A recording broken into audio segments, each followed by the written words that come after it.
So ఈ బడ్జెట్కి సంబంధించి మనం ఆల్రెడీ చెప్పుకున్నాం. దెన్ బడ్జెట్ అంటే ఏంటి అంటే ప్రజెంట్ రన్నింగ్ ఇయర్ కావచ్చు ఆర్ ఫ్యూచర్ ఇయర్ ఏదైతే ఉందో, ఫ్యూచర్ ఫైనాన్షియల్ ఏదైతే ఉందో ఆ ఇయర్కి సంబంధించి ఆ ఇయర్లో గవర్నమెంట్కి వచ్చే ఇన్కమ్ ఎంత, దీన్ని రిసీప్ట్స్ అన్నాం. గవర్నమెంట్కి వచ్చే ఇన్కమ్ ఎంత, అలాగే గవర్నమెంట్ ఎంత ఖర్చు పెట్టబోతుంది దాన్ని ఎక్స్పెండిచర్ అన్నాం, ఈ అన్నాం. సో ప్రభుత్వానికి వచ్చే మొత్తం ఆదాయం ఎంత, మొత్తం వ్యయం ఎంత అని చెప్పేదే budget. That is annual financial statement అని చెప్పుకున్నాం మనం. సో ఇక్కడ మొత్తం ఇన్కమ్ అలాగే మొత్తం ఎక్స్పెండిచర్ అంటున్నాం కదా. దీన్ని జనరల్గా టెక్నికల్గా ఎట్లా డివైడ్ చేస్తారంటే టోటల్ బడ్జెట్ని 2 రకాలుగా డివైడ్ చేస్తారు. ఒకటి ఏంటి అంటే రెవెన్యూ అకౌంట్, రెండవది capital account. Revenue account and capital account. Revenue అకౌంట్ని రెవెన్యూ ఖాతా అంటాము, క్యాపిటల్ అకౌంట్ని మూలధన ఖాతా అని చెప్తాం. సో బడ్జెట్ని 2 టర్మ్స్గా డివైడ్ చేస్తాం. ఒకటి రెవెన్యూ అకౌంట్, రెండవది క్యాపిటల్ అకౌంట్. అంటే ఒక బిజినెస్ పర్సన్ ఉన్నారు, అతను ఒక కంపెనీ ఉందనుకోండి. ఆ కంపెనీకి ఏం మెయింటైన్ చేస్తాడు?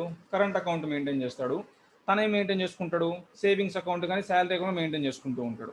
సో అదేవిధంగా బడ్జెట్లో కూడా 2 టైప్స్ ఆఫ్ అకౌంట్స్ ఉంటాయి, revenue account and capital account.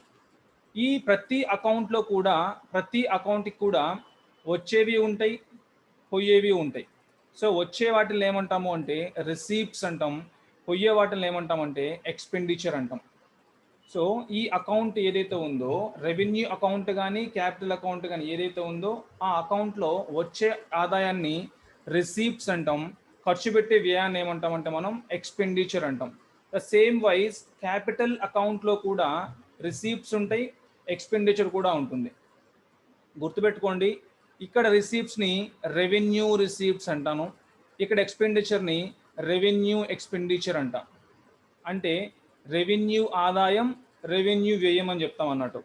So revenue receipts, revenue expenditure, అలాగే capital receipts, capital expenditure. So revenue receipts, revenue expenditure, దీన్ని ఏమని రాసుకోవచ్చు? రెవెన్యూ రిసీప్ట్స్ని ఆర్ఆర్ అని రాసుకోవచ్చు, రెవెన్యూ ఎక్స్పెండిచర్ని ఆర్ఈ అని రాసుకోవచ్చు. క్యాపిటల్ రిసీప్ట్స్ని సిఆర్ అని రాసుకోవచ్చు, క్యాపిటల్ ఎక్స్పెండిచర్ని సిఈ అని రాసుకోవచ్చు. ఓకేనా? Then said what is the major difference between revenue and capital? Revenue అకౌంట్కి క్యాపిటల్ అకౌంట్కి అసలు మేజర్ డిఫరెన్స్ ఏంటి అనేది anyone please clarify me. Major difference ఒకటి ఉంది, అసలు ఆ రెవెన్యూ అంటే ఏంటి, క్యాపిటల్ అంటే ఏంటి అని చెప్పేది. ఎనీవన్?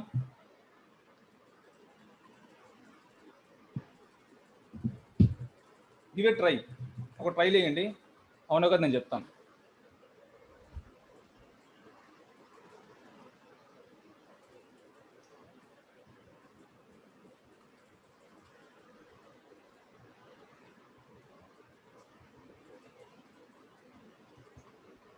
సో జనరల్లీ ఏంటి అంటే డెవలప్మెంటల్ పర్పస్ కోసంగా ఉన్నది ఏదైతే ఉందో ఆ డెవలప్మెంటల్ పర్పస్ కోసం ఏదైతే ఉందో దాన్ని క్యాపిటల్ అంటాము. అంటే ఏంటి?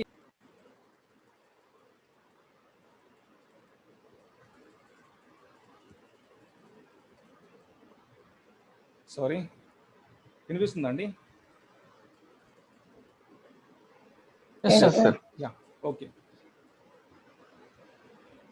సో ఈ రెవెన్యూ అకౌంట్కి క్యాపిటల్ అకౌంట్కి మేజర్ డిఫరెన్స్ ఏం తీసుకుంటాము అంటే, మనం డెవలప్మెంటల్ పర్పస్ కోసంగా మాట్లాడుకునేది capital account, non developmental purpose అని రెవెన్యూ అకౌంట్ అని చెప్తాం అన్నట్టు.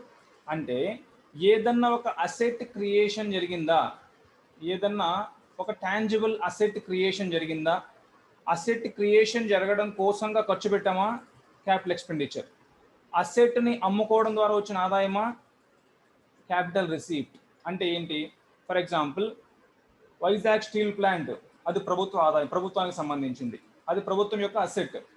దాన్ని ప్రైవేటైజ్ చేయడం ద్వారా అంటే ఏం చేస్తుంది, ప్రైవేట్ వాళ్ళకి అమ్ముతుంది. సో ప్రైవేటైజ్ చేయడం ద్వారా దానికి ఎంత వస్తుంది ఇన్కమ్? కొన్ని వేల కోట్ల ఆదాయం వస్తుంది. సో ఆ విధంగా ప్రైవేటైజ్ చేయడం ద్వారా వచ్చిన ఆదాయం ఏదైతే ఉందో, అంటే దాని అసెట్ ఏదైతే ఉందో ఆ అసెట్ని అమ్ముకోవడం ద్వారా వచ్చిన ఆదాయం ఏదైతే ఉందో అది క్యాపిటల్ రిసీప్ట్స్ చెప్పుకుంటాం అన్నట్టు. అంటే ఎక్స్క్లూజివ్గా అసెట్ క్రియేషను, అసెట్ డిమాలిషను, వాటి గురించి మాట్లాడేది ఏంటి అంటే క్యాపిటల్ అకౌంట్. అలా కాకుండా నాన్ డెవలప్మెంట్ పర్పస్ కోసంగా అంటే ఏంటి, శాలరీస్ కోసంగా మాట్లాడుకోవడం కానీ, పెన్షన్స్ కోసంగా మాట్లాడుకోవడం కానీ, వెల్ఫేర్ స్కీమ్స్ పరంగా మాట్లాడుకోవడం కానీ, సో ఇలాంటివి ఏవైతే ఉన్నాయో సో అలాంటివన్నీ ఏంటి అంటే ఇక్కడ వస్తుంది అన్నట్టు. సో రెవెన్యూ అకౌంట్లో మనం మాట్లాడుకుంటాం. మనకు ట్యాక్స్ రూపంలో వచ్చింది రెవెన్యూ రిసీప్ట్, ప్రైవేటైజ్ చేయడం ద్వారా వచ్చింది క్యాపిటల్ రిసీప్ట్, మనం శాలరీలు ఇస్తున్నాము రెవెన్యూ ఎక్స్పెండిచర్, మనకు బ్రిడ్జ్ కట్టిస్తున్నాము capital expenditure. So revenue expenditure అంటే ఏంటి, క్యాపిటల్ ఎక్స్పెండిచర్ అంటే ఏంటి, గవర్నమెంట్ ఖర్చు పెడుతున్నప్పుడు ఆ ఖర్చు పెట్టినప్పుడు ఏదైనా ఒక అసెట్ క్రియేట్ అవుతుందా అని చెప్పేది ఏంటి అంటే క్యాపిటల్ ఎక్స్పెండిచర్. అలా లేదా that is revenue expenditure. So బ్రాడ్గా ఇలా డివైడ్ చేసుకుంటాం అనమాట. ఓవరాల్గా రెవెన్యూ అంటే ఏంటి, క్యాపిటల్ అంటే ఏంటి. సో ఈ విధంగా అసెట్ క్రియేషన్కి లేదా అసెట్ డిమాలిషన్కి దోహదపడేది క్యాపిటల్, మిగతాది ఏదైతే ఉందో అది రెవెన్యూ కింద తీసుకుంటాం. సో రెవెన్యూ అకౌంట్ అయినా క్యాపిటల్ అకౌంట్ అయినా కామన్గా ఉండేది ఏంటి అంటే రెవెన్యూ రిసీప్ట్స్ ఉంటుంది, అలాగే రెవెన్యూ ఎక్స్పెండిచర్ ఉంటుంది. సో రెవెన్యూ అకౌంట్లో రిసీప్ట్స్ కింద ఏముంటాయి, రెవెన్యూ అకౌంట్లో వచ్చే ఆదాయం ఏంటి అంటే ఫస్ట్ ఆఫ్ ఆల్ దీనికి 2 టైప్స్లో వస్తుందండి ఆదాయం. మేజర్ 2 టైప్స్ కింద చెప్పుకుంటాం. థర్డ్ వన్ ఏంటి అంటే ఇది కొత్తది, ఇది కూడా నార్మల్గా కొన్ని బుక్స్లో నాన్ ట్యాక్స్ కింద యాడ్ చేసేస్తారనమాట. సో ఓవరాల్గా రిసీప్ట్స్ అనేవి అంటే గవర్నమెంట్కి వచ్చే ఆదాయము రెవెన్యూ అకౌంట్లో ఏ విధంగా వస్తుంది అంటే ఒకటి ట్యాక్స్ ఇన్కమ్, రెండవది నాన్ ట్యాక్స్ ఇన్కమ్ అంటే ట్యాక్స్ల రూపంలో పన్ను రూపంలో వచ్చే ఆదాయము, పన్నేతర ఆదాయము నాన్ ట్యాక్స్ ఇన్కమ్ అని చెప్తాం. దెన్ ఈ ట్యాక్స్ రూపంలో నాన్ ట్యాక్స్ రూపంలో కాకుండా ఇంకేమన్నా వస్తాయా అంటే అది థర్డ్ వన్ అనమాట, గ్రాంట్స్ ఇన్ ఎయిడ్ అని చెప్తాం. గ్రాంట్స్ ఇన్ ఎయిడ్ అంటే what is grants in aid, what are grants? Obligation లేకుండా ఇచ్చే loans. Very good. So obligation లేకుండా ఇచ్చేది ఏదైతే ఉందో దాన్ని గ్రాంట్ అంటాం అనమాట. గ్రాంట్స్. ఆబ్లిగేషన్తో ఇచ్చేది ఏదైతే ఉందో దాన్ని లోన్స్ అంటాం. మీరు 3 సంవత్సరాలకు తిరిగి చెల్లించాలి, సంవత్సరానికి 10% వడ్డీ, దట్ ఈజ్ అ లోన్. మీరు ఇబ్బందుల్లో ఉన్నారు, ఇదిగోండి 100 కోట్లు తీసుకొని వాడుకొని డెవలప్ అవ్వండి, దట్ ఈజ్ ఎ గ్రాంట్. మీరు తిరిగి చెల్లించాల్సిన అవసరం లేదనమాట. సో మనకి ఈ ట్యాక్స్ స్ట్రక్చర్ వచ్చినప్పుడు మీకు బడ్జెట్ లాగా వస్తుంది. 15th ఫైనాన్స్ కమిషను ఇవి మనం మాట్లాడుకున్నప్పుడు చెప్తాం, దీని తర్వాత టాపిక్ అదే. సో బడ్జెట్లోనే ఇంక్లూజివ్ అనమాట. 15th finance commission, tax devolution అని చెప్పి అంటే సెంట్రల్ గవర్నమెంట్కి వచ్చిన ఆదాయాన్ని కొంత రాష్ట్ర ప్రభుత్వాలకు ఇచ్చేస్తుంటుంది అనమాట. అలాగే రాష్ట్ర ప్రభుత్వం ఆపదలో ఉందనుకోండి, సెంట్రల్ గవర్నమెంట్ కొంత అమౌంట్ ఇస్తుంటుంది. ఎందుకు ఇస్తుంది అంటే ఆపదలు ఆదుకోవడం కోసం. అలా ఆపదలు ఆదుకున్న అమౌంట్ మళ్ళీ వెనక్కి తీసుకోదు అనమాట. సో అలా వెనక్కి తీసుకోని అవసరం లేకుండా ఏదైతే అమౌంట్ ఇస్తుందో, ఒక ఆబ్లిగేషన్ లేకుండా, ఒక రిస్ట్రిక్షన్స్ లేకుండా ఇస్తుందో అలాంటి వాటిని ఏమంటామంటే మనం గ్రాంట్స్ అంటాం అనమాట. సో అలాంటివి కూడా వేరే కంట్రీస్ కావచ్చు, లేకుంటే వరల్డ్ బ్యాంక్ కావచ్చు, అమెరికా కావచ్చు, ఇలాంటివన్నీ కూడా ఇప్పుడు ఫర్ ఎగ్జాంపుల్ మనకి వేరే కంట్రీస్ నుంచి వ్యాక్సిన్స్ కానీ లేకుంటే వ్యాక్సినేషన్ సంబంధించిన కిట్స్ కానీ ఏవైతే మనకి చాలా వస్తున్నాయి వేరే కంట్రీస్ నుంచి, అవన్నీ మనకు అమ్ముతున్నారు వాళ్ళు? నో. సో ఫ్రీగా డెలివరీ చేస్తున్నారు అనమాట. అవన్నీ కూడా గ్రాంట్స్ కింద. ఒకవేళ డబ్బు రూపంలో వస్తే అది రెవెన్యూ రిసీప్ట్స్ కింద మాట్లాడుకుంటాం. ఈ పాయింట్ చాలా ఇంపార్టెంట్, గ్రాంట్స్ అనేది. సో రెవెన్యూ రిసీప్ట్స్లో వచ్చే ఆదాయం ఎన్ని రకాలుగా వస్తుంది అంటే ఒకటి ట్యాక్స్ ఇన్కము, రెండవది నాన్ ట్యాక్స్. ఒకటి పన్ను రూపంలో వచ్చేది, రెండవది పన్నేతర రూపంలో వచ్చేది అని చెప్తాం. దెన్ పన్ను రూపంలో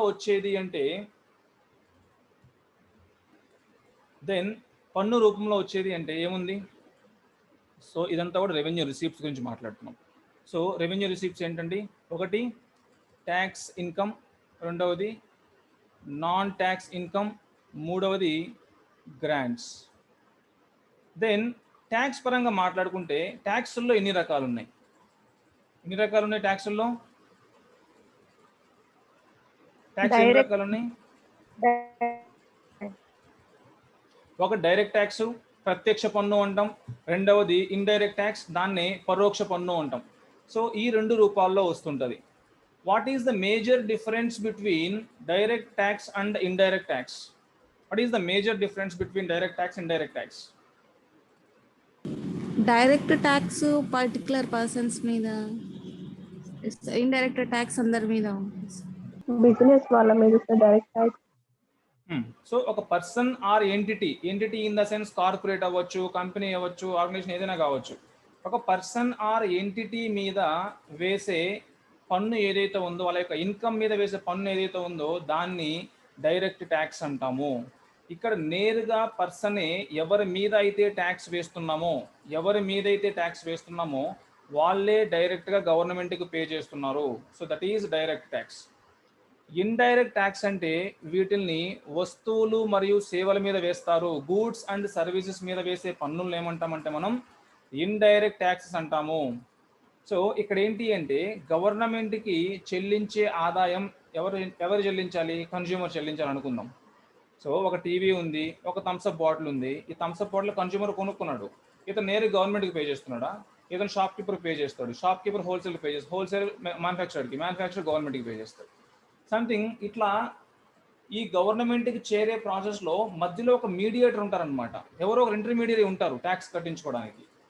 ఒకవేళ డైరెక్ట్గా పే చేస్తే గవర్నమెంట్కి దట్ ఈజ్ డైరెక్ట్ ట్యాక్స్. ఇలా మీడియేటర్ ద్వారా చెల్లిస్తే దాన్ని ఏమంటాం? ఇండైరెక్ట్ ట్యాక్స్ అంటాం. ఇంకో ప్రాసెస్ ఏంటి? ఇండైరెక్ట్ ట్యాక్స్ అంటే గూడ్స్ అండ్ సర్వీసెస్ మీద వేస్తారు. డైరెక్ట్ ట్యాక్స్ అంటే పర్సన్ కానీ ఎంటిటీ యొక్క ఇన్కమ్ మీద వేస్తారు అని చెప్పుకున్నాం. So that is direct tax and indirect tax. So ఈ డైరెక్ట్ ట్యాక్స్కి సంబంధించి ఎగ్జాంపుల్స్ ఏమున్నాయి? పర్సనల్ ఇన్కమ్ ట్యాక్స్, మన ఆదాయ పన్ను అని చెప్తాం. తర్వాత కార్పొరేట్ ఇన్కమ్ ట్యాక్స్, కార్పొరేట్ పన్ను అని చెప్తాం. తర్వాత గిఫ్ట్ ట్యాక్స్. సో కౌన్ బనేగా కరోడ్పతి, తనకు కోటి రూపాయలు వచ్చింది, తనకు వెళ్ళగానే దాంట్లో షో గెలిచాడు, ₹1,00,00,000 వచ్చింది. ₹1,00,00,000 తీసుకుని ఇంటికి వచ్చేస్తాడు నేరుగా. తను వచ్చిన ఆదాయంలో 30% కానీ 25% కానీ గవర్నమెంట్కి పే చేయాలన్నమాట తనకు వచ్చిన ఆదాయంలో. సో దట్ ఈజ్ డైరెక్ట్గా ఆ పర్సన్ యొక్క ఇన్కమ్ మీద పడుతుంది అనమాట. సో నేరుగా గవర్నమెంట్కి పే చేస్తాడు. So that is known as direct tax. Indirect ట్యాక్స్కి ఎగ్జాంపుల్స్ చెప్పండి. GST. Yes. So all indirect taxes అన్నింటినీ కూడా ఒక అంబ్రెల్లా కిందకి తీసుకొచ్చారు. ఆ అంబ్రెల్లా పేరు ఏంటి అంటే గూడ్స్ అండ్ సర్వీసెస్ ట్యాక్స్. ఇంకా కొన్ని ఉన్నాయి. సో వాటిల్లో సేల్స్ ట్యాక్స్ కానీ, కస్టమ్స్ ట్యాక్స్ కానీ, సంథింగ్ ఆల్కహాల్ మీద అలాంటి వాటి మీద ఉన్నవన్నీ కూడా విడిగా ఉంచేశారు కొన్నిటి మీద. సో అలానే ఉన్నాయి. సో సింపుల్ ఎగ్జాంపుల్ ఏంటి అంటే లైక్ జిఎస్టీ అనేది ఇండైరెక్ట్ ట్యాక్స్కి ఎగ్జాంపుల్. అంటే ప్రభుత్వానికి వచ్చే ట్యాక్స్ ఆదాయంలో ఎన్ని రకాలు ఉన్నాయి అంటే ఒకటి డైరెక్ట్ ట్యాక్స్ ఉంది, రెండవది ఇండైరెక్ట్ ట్యాక్స్ ఉంది. ఈ విధంగా వచ్చే ఆదాయం ఉంది, ఈ విధంగా వచ్చే ఆదాయం కూడా ఉంది. So that is tax income.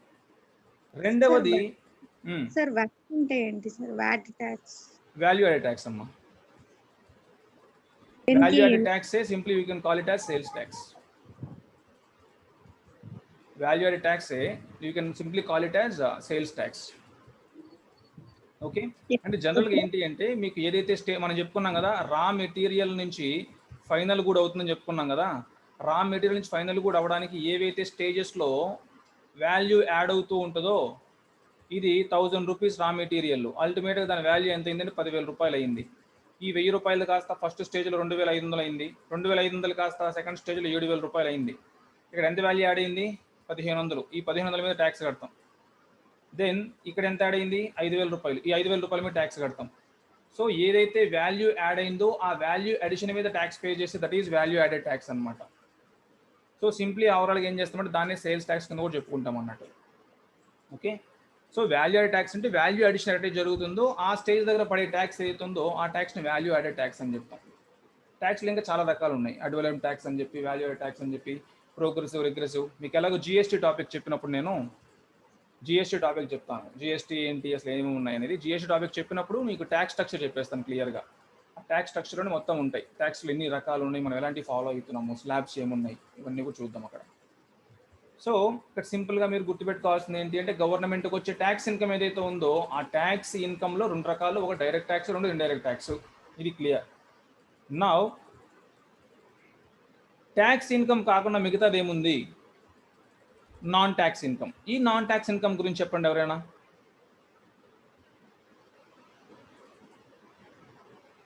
Non tax income ఎవరైనా చెప్పండి అమ్మా. గవర్నమెంట్కి ట్యాక్స్ రూపంలో కాకుండా ఇంకా ఏ రూపంలో ఆదాయం వస్తుంది అనేది. Fees, penalties, interest payment sir. ఇంకా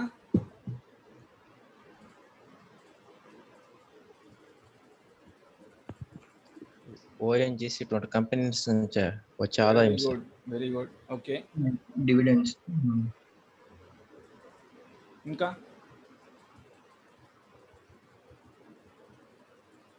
సో ఇవి ట్యాక్సెస్ మనకు తెలుసు already. Direct tax, indirect tax రూపంలో అనుకున్నాం. నాన్ ట్యాక్స్ రూపంలో పన్నేతర ఆదాయం ఏముంది అంటే ఇప్పుడు గవర్నమెంట్కి సంబంధించింది ఫర్ ఎగ్జాంపుల్ బిఎస్ఎన్ఎల్ అనుకుంటా, ఫర్ ఎగ్జాంపుల్ ఎన్టీపీసీ అనుకుంటా, అలాగే బిహెచ్ఈఎల్ అనుకుంటా, బిఈ అనుకుంటా, ఏవైతే గవర్నమెంట్కి సంబంధించినవి బీపీసీఎల్ కానీ సంథింగ్ డిపార్ట్మెంటల్ నాన్ డిపార్ట్మెంటల్ ఏవైతే ఉన్నాయి గవర్నమెంట్ డైరెక్ట్గా మెయింటైన్ చేసేవి, వీటి ఆదాయం ఎవరికి వెళ్తుంది? ఆటోమేటిక్ గవర్నమెంట్కి వెళ్తుంది. సో ఇది ట్యాక్స్ ఇన్కమ్ కాదు.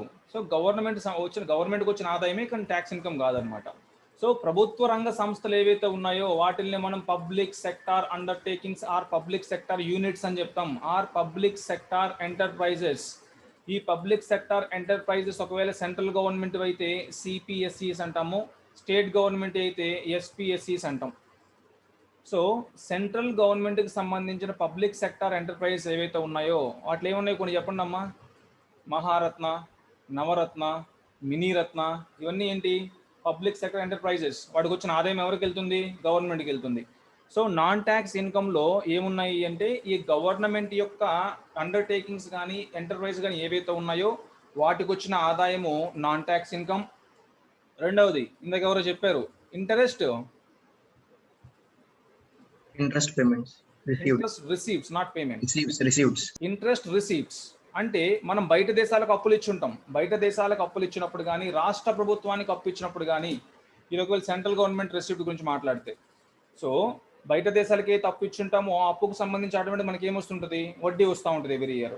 సో అలాంటి ఇంట్రెస్ట్ పేమెంట్ ఏదైతే ఉందో అది కూడా గవర్నమెంట్ యొక్క నాన్ ట్యాక్స్ ఇన్కమ్. మీరు ఈ టాపిక్ నేను చెప్పినంత వరకు don't think about national income. మీరు ఫ్యాక్టర్ ఇన్కమ్ గురించి వీటి గురించి ఆలోచించొద్దు. లాస్ట్లో రెండింటిని కార్లేట్ చేద్దాం. ప్రస్తుతానికి సార్ ఇంట్రెస్ట్ రిసీప్ట్ అనేది నా ఫ్యాక్టర్ ఇన్కమా అనేది ప్రస్తుతానికి మైండ్లో తీసుకురావద్దు. సార్ మీరే తీసుకొచ్చారు సార్ అంటారా? సో నాన్ ట్యాక్స్ ఇన్కమ్ పరంగా తీసుకున్నప్పుడు గవర్నమెంట్ యొక్క పబ్లిక్ సెక్టర్ ఎంటర్ప్రైజ్ ఏవైతే ఉన్నాయో అవి ఒకటి. నెంబర్ 2 ఇంట్రెస్ట్ రిసీప్ట్స్ ఒకటి. ఇంకా ఏమున్నాయమ్మా? ఇంకా ఏమున్నాయి? ఇంతేనా? Final sir, fines. ఏమిటి? ఓకే, రిసీవ్ అంటే మామూలుగా ఏదైనా సరే మనం ఎంతో చెప్పుకున్నాం కదా, కంపల్సరీ కట్టాల్సిన ఫీజులు ఏవైతే ఉన్నాయో, కట్టకపోతే మనం చెల్లించాల్సిన జరిమానా ఏదైతే ఉందో, ఫైన్స్ ఏవైతే ఉన్నాయో, సో అవన్నీ కూడా దేని కింద వస్తాయి అంటే గవర్నమెంట్ యొక్క నాన్ ట్యాక్స్ ఇన్కమ్ కింద మనం మాట్లాడుకుంటాం అన్నట్టు. దెన్ మేజర్ పోర్షన్ ఇంకోటి ఏముంది అంటే last one, grants in aid. Grants in aid. So మనకి బయట దేశాల నుంచి వచ్చే సహాయ సహకారాలు ఏవైతే ఉన్నాయో in terms of monetary value, so అదంతా కూడా గ్రాంట్స్ ఇన్ ఎయిడ్ అని వస్తుంది అన్నమాట. సో అవన్నీ కూడా మనం తిరిగి చెల్లించాల్సిన అవసరం లేదు. సో బయట దేశాల నుంచి కానీ బయట ఆర్గనైజేషన్స్ నుంచి కానీ వచ్చే అమౌంట్ ఏదైతే ఉందో అది 2 రకాలు. ఒకటి అప్పు రూపంలో మన దేశానికి వస్తుంది, రెండవది గ్రాంట్ రూపంలో మన దేశానికి వస్తుంది. గ్రాంట్ రూపంలో మన దేశానికి వచ్చేది ఏదైతే ఉందో that comes under revenue receipts. Okay, revenue ఆదాయం కింద వస్తుంది. So tax income, non tax income and grants, so ఇవన్నీ కూడా ఏంటి అంటే రెవెన్యూ రిసీప్ట్స్ పరంగా మనం మాట్లాడుకుంటాం. సో ఇదంతా కూడా రెవెన్యూ ఖాతాలోని ఆదాయం అన్నమాట, అందుకే రెవెన్యూ రిసీప్ట్స్ అని చెప్పుకున్నాం. దెన్ ఈ రెవెన్యూ అకౌంట్లోనే రెవెన్యూ రిసీవ్స్ అయిపోయింది. దెన్ ఇంకోటి ఏంటి అంటే revenue expenditure. Revenue expenditure anyone చెప్పండి అమ్మా. వచ్చిన కిందకి లేసి అమ్మా. వెల్ఫేర్ స్కీమ్స్ కి సార్, స్పెండ్ చేసే అమౌంట్స్. వెల్ఫేర్ స్కీమ్స్ కి స్పెండ్ చేసాం. ఇంకా ఏమన్నాయమ్మా? వెల్ఫేర్ స్కీమ్స్ ఒకటి. ఇంకా salaries. ఇంకా ఇంట్రెస్ట్ పేమెంట్స్. ఎక్స్పెండిచర్ని ఎవరైనా బ్రాడ్గా డివైడ్ చేయగలుగుతారా? ఇన్ని రకాలు చెప్తారు కదా, దాన్ని 2 రకాలుగా డివైడ్ చేయొచ్చు. ఎక్స్పెండిచర్ని ఎవరైనా బ్రాడ్గా డివైడ్ చేయగలుగుతారా? 2 టైప్స్ కింద. ఇప్పుడు ఏ విధంగా అయితే బడ్జెట్ నేను రెవెన్యూ అకౌంట్, క్యాపిటల్ అకౌంట్ అన్నాను, అదేవిధంగా ఓవరాల్ గవర్నమెంట్ యొక్క ఎక్స్పెండిచర్ని 2 రకాలుగా డివైడ్ చేయగలుగుతారా ఎవరైనా? Expenses, losses. No. planned, unplanned. So planned expenditure, unplanned expenditure. So planned expenditure, unplanned expenditure. Then by the definition, what is a planned expenditure? What is an unplanned expenditure? ఇప్పుడు unplanned అంటే tsunami cyclones natural గా వచ్చినప్పుడు unplanned చేస్తే అది sir. Plan schemes కి అలా. ఇంకా anyone? Unplanned అనే వాటికి ఖచ్చితంగా డబ్బులు ఖర్చు పెట్టాల్సి వస్తుంది సార్. ఓకే, అంటే ఎగ్జాంపుల్ Natural disasters. ఏదైనా విపత్తులు వస్తే సార్ ఎక్కువ. Salaries, example salaries. Government employees ఉన్నారు, వాళ్ళకి ఏం పే చేయాలి compulsory? Every month salaries pay Salaries చేయాల్సిందే కదా. అది అన్ప్లానెడ్. చాలా మంది శాలరీస్ని ప్లాన్ అనుకుంటాం. సో శాలరీస్ కానీ ఇవన్నీ కూడా అన్ప్లాన్డ్ ఎక్స్పెండిచర్ అనమాట. ప్లానెడ్ ఎక్స్పెండిచర్ అంటే నేను ఫర్ ఎగ్జాంపుల్ ఒక పోలవరం ప్రాజెక్ట్ గురించి మాట్లాడుకుంటా ఉన్నా. సో రాబోయే సంవత్సరంలో ఇదిగో ఈ 20% మనం డెవలప్ చేయాలి, ఈ 30% మనం డెవలప్ చేయాలి, దీనికి ఇంత అమౌంట్ ఖర్చు పెట్టాలి అని చెప్పేది ఏదైతే ఉందో దట్ ఈస్ ప్లానెడ్ ఎక్స్పెండిచర్. గుర్తుపెట్టుకోండి, ప్లానెడ్కి అన్ప్లానెడ్కి చిన్న డిఫరెన్స్ ఏంటి అంటే రెవెన్యూ క్యాపిటల్కి ఏదైతే ఉందో సేమ్ అదే డిఫరెన్స్ వస్తుంది ఇక్కడ. అంటే సో కాల్డ్ ప్రొడక్టివ్ ఎక్స్పెండిచర్ ఏదైతే ఉందో, that is planned expenditure. So called unproductive expenditure ఏదైతే ఉందో, మన పెన్షన్స్ కానీ, స్కీమ్స్ కానీ, శాలరీస్ కానీ, ఇవన్నీ ఏంటి అంటే అన్ప్రొడక్టివ్ అని తీసుకుంటాం అనమాట. దానివల్ల ఏంటి అంటే ఏదైనా వస్తువు కానీ సేవ కానీ డెవలప్ కావట్లేదు అనే ఉద్దేశంతో మాట్లాడతాం. So that is unproductive expenditure. So called productive expenditure is known as planned expenditure. Unproductive expenditure is known as unplanned expenditure. ఇప్పుడు మనకి గ్రూప్ 2 నోటిఫికేషన్లో జనరల్గా ఒక 2500 పోస్టులు ఖాళీలు ఉంటాయి. కానీ ఎన్ని రిలీజ్ చేస్తుంది గవర్నమెంట్? ఎన్ని రిలీజ్ చేస్తుంది? 1000. ఎన్ని? చాలా ఎక్స్పెక్ట్ చేస్తారు మీరు గవర్నమెంట్ దగ్గర నుంచి. 250 రిలీజ్ చేస్తుంది. సో 2500 ఉన్నప్పుడు మహా అయితే 250 ఒక నోటిఫికేషన్ ద్వారా రిలీజ్ చేస్తుంది అనమాట. ఎందుకు? 2500 మందిని ఫిల్ చేసుకుంటే మీకు పే రివిజన్ కమిషన్ ప్రకారంగా వాళ్ళకి శాలరీలు ఇవ్వాలి. అంటే ఎంత? ఫర్ ఎగ్జాంపుల్ బేస్ తీసుకుంటే ఫర్ ఎగ్జాంపుల్ 35,000 అనుకుందాం. 2500 మందికి 35,000 రూపీస్ పే చేయాలి ఎవ్రీ మంత్.